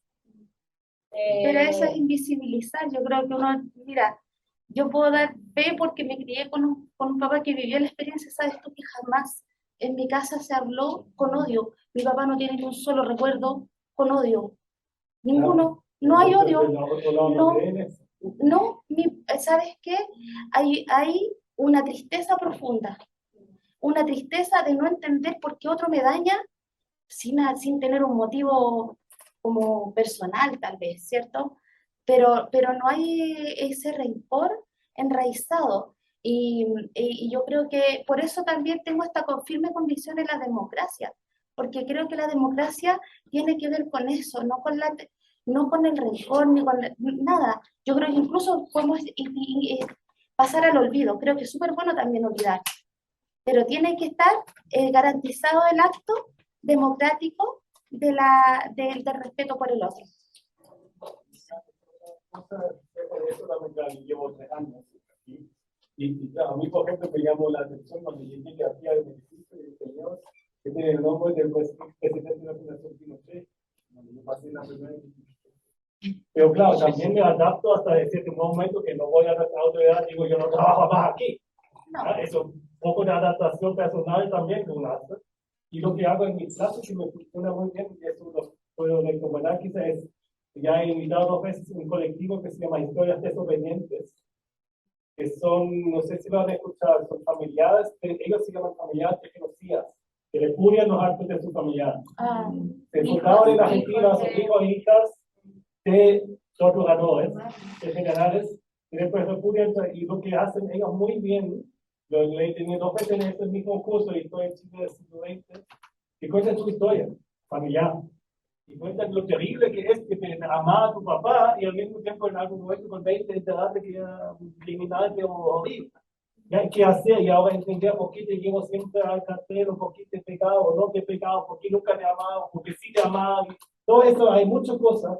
Se cambiaron de nombre, uno usa ese apellido solo una parte, otro cachao, cosas muy simbólicas también. Cargar con la Pero funciona vergüenza. muy bien con los estudiantes, porque yo tuve también después muchos estudiantes que me dicen, bueno, yo soy hijo de militares, pero nunca he escuchado esa parte. Oye, interesante eso. Porque ellos tampoco tienen una visión política muy clara, pero no te vienen con eso, sino que cuentan su propia historia, que es muy conmovedor, obviamente, y con todas las ambigüedades que tienen. Y eso con los estudiantes funciona bastante bien, porque en el fondo estos son gente del lado, bueno, no se sabe de qué lado, ¿verdad? Y eso es lo interesante de esas personas. Pero vienen como de familias que son de lados. Sí, sí. Claro. Tienen una memoria por herencia, Sí. puede ser derecha, centro, izquierda, se da todo. Entonces igual, ahora el debate, yo comentaba la María, a veces es difícil porque aquellos que se sienten en minoría no se van a atrever a hablar. Por ejemplo, a veces en los cursos de historia, la minoría es el pensamiento más conservador. Entonces no se atreven a hablar porque le temen a la cuna. Claro, que llegan a comentar en la evaluación, a veces después, claro, lo que tú dices, el tope muy de izquierda, No, pero eso no Es sana la complejo democracia. el tema es que precisamente lo que planteabas de la democracia, que esa fue, vuelvo al ejemplo del homenaje a Allende y el homenaje a Guzmán como una forma de equiparar, ¿cierto? Y Chile ha tapado todo con democracia. La democracia siempre ha sido la moneda de cambio, no más dictadura, venga la democracia. Pero ¿qué democracia? O sea, seguimos creyendo que el derecho a votar sigue siendo la forma más democrática de poder gobernarnos y como prácticamente la única. Entonces las personas están acostumbradas a que cada 4 años y mientras no salga este que se está en una dictadura, votamos por este otro sin saber lo que va a hacer el otro, y la democracia ha servido para cambiar. Pero ¿a cuántas personas no ha violentado la democracia, por ejemplo, porque democráticamente se han concesionado las carreteras, democráticamente se han construido poblaciones? Quiero decir algo, pero a eso me refiero. Entonces, democráticamente también muchos hemos sido víctimas de esa democracia, que obviamente es perfectible y todos nos van a decir, claro, la democracia se va perfeccionando con el tiempo. Pero en Chile, ¿qué democracia tenemos? O sea, ¿cuál fue el cambio? ¿Cuál fue la ganancia para la gente? Entiendo, las víctimas directas de la dictadura, lógicamente, era mejor la democracia. Ahora, esa democracia ha tenido 25, 30 años para perfeccionarse. Se ha perfeccionado a la medida de las circunstancias, las condiciones, porque es un país mucho más empobrecido, con diferencias sociales mucho más amplias, y todavía seguimos esperando esa democracia. Y todavía confiamos en esa democracia, de hecho, porque el fin de semana que viene hay un ejemplo claro de que la gente va a confiar en esa, esperemos que va a confiar en esa democracia. Pero también esa democracia ha servido para tapar muchas cosas. Sí. Y por eso yo creo que es fundamental cuando efectivamente mucha gente tiene cansancio de la memoria del pasado o de la historia, recalcar que es fundamental para el momento que estamos viviendo ahora. O sea, sin ir más lejos, el modelo que se está cuestionando viene de la dictadura, ¿no? Y todo lo que no se hizo tiene que ver con la transición que tuvimos.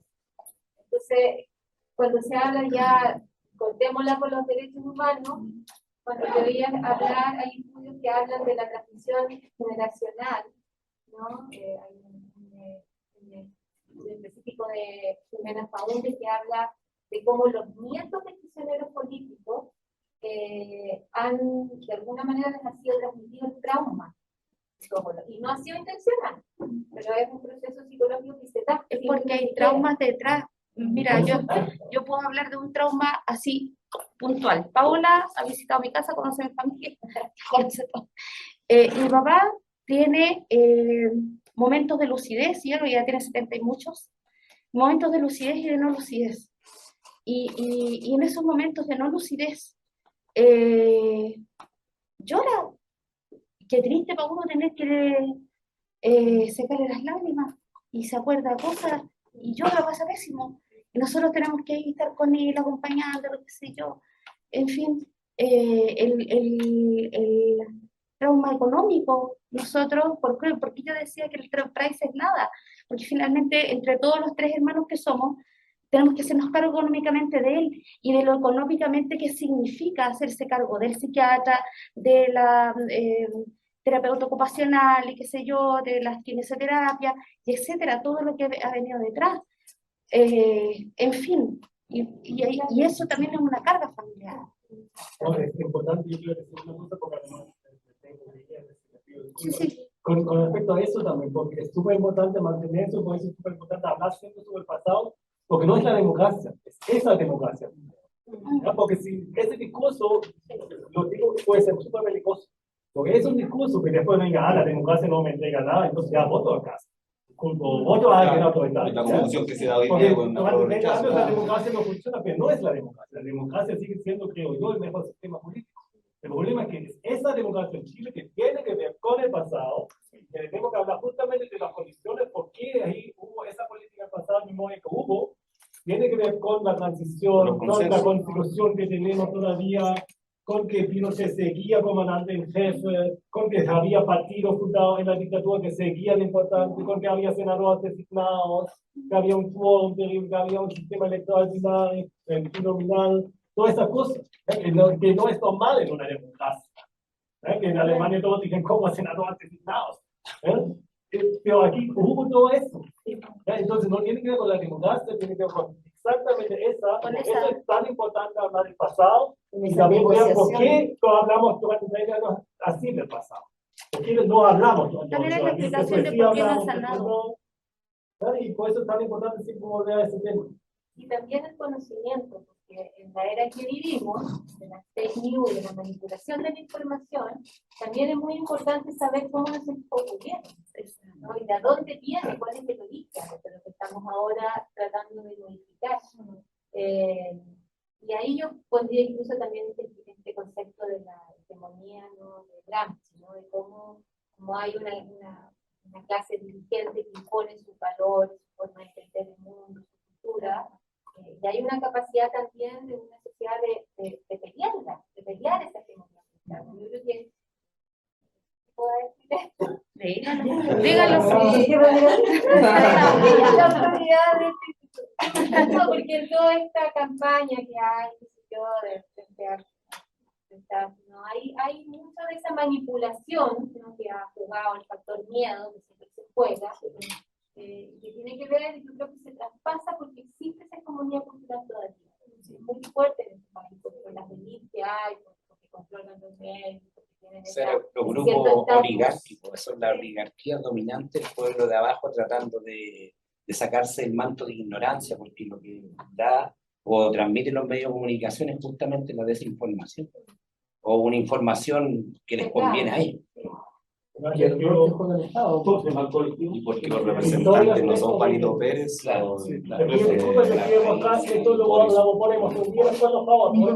esto fue la política del pasado justamente en Chile, donde después si quieren revisar, donde se ve justamente lo que pasó y no pasó en el va a quedar anclado el... Voy a pasarlo para que lo suba al link ahí. Yo me tengo que ir, yo me disculpas.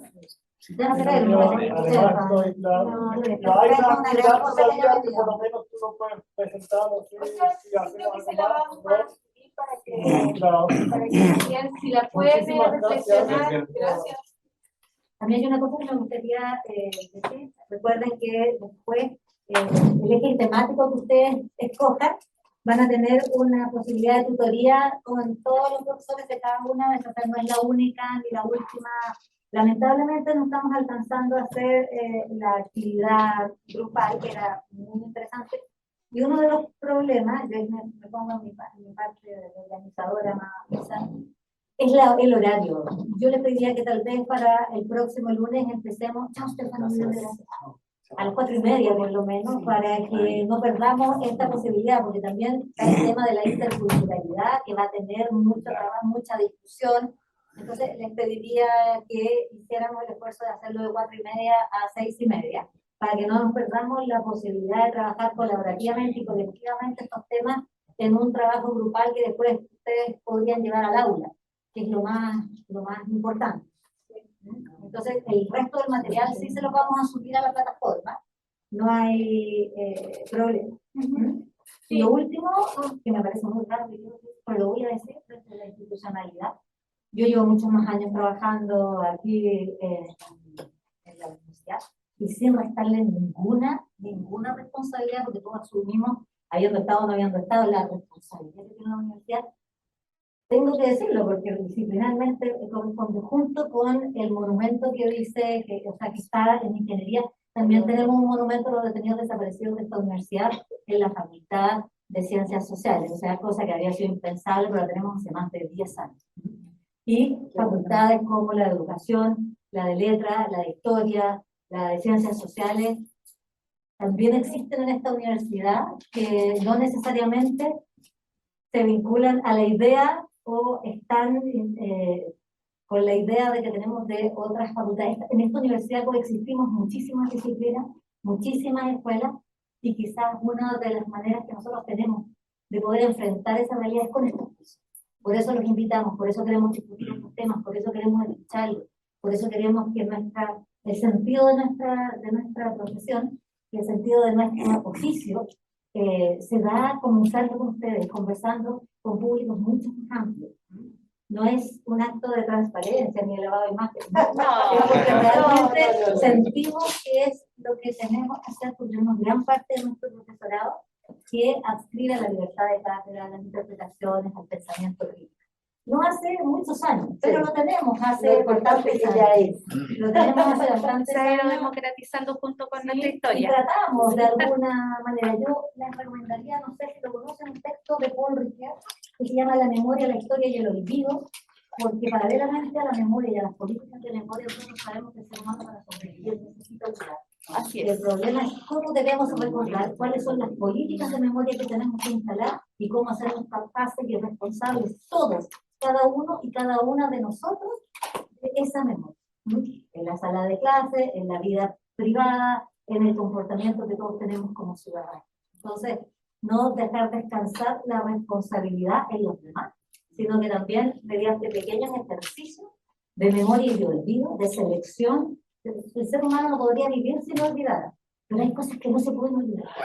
Y es nuestra responsabilidad que no se olvide, por lo menos desde el mundo de nuestra disciplina. Así que los invito a que sigamos en este piloto, que participen, que ojalá puedan trabajar en los materiales que les subamos. Ustedes, si tienen dudas, las traen, inviten a los que quieran. La idea de nosotros es trabajar con ustedes, pero aprender. Porque nosotros estamos trabajando teóricamente con nuestros estudiantes universitarios, pero necesitamos saber cómo está trabajando ese contenido y ese conocimiento, esa generación de conocimiento, todo lo que les dejan hacer en la sala de clase. Porque muchos de esos estudiantes no van a llegar a ser profesores de historia y va a ser su única posibilidad de formarse en estos temas. Así que eso, muchas gracias. Stefan estaba muy enfermo y vino especialmente. No, está muy. No, ya salió, pero ya salió. Ayer se le terminó su fecha COVID, pero no está. al 100%, pero ya no contagiaba. No. Y Nancy, también agradecerle muchísimo esa presentación. Feliz de hacerlo. Y les quería decir que yo en la sesión primera les mostraron un videito de trazos de memoria, que es un video de los 38. No, se lo subimos a la plataforma, pero tampoco alcanzamos a ver. Ya. Bueno, los que les interese trabajar el tema como de memoria, el uso de testimonio oral, yo recomiendo estudiarse. Hoy día quería mostrarle otras partes y que trabajáramos sobre eso, pero no alcanzamos. Pero si hay alguien interesado, como existe esta posibilidad tutorial, yo estoy súper disponible, porque son los temas que yo trabajo, creo que también son buenos instrumentos pedagógicos. Vean el que se subió, que es cortito. Está en la pestaña que dice políticas de memoria. Sí, son animaciones como dibujadas en base a los testimonios de quienes pasaron por los del 38.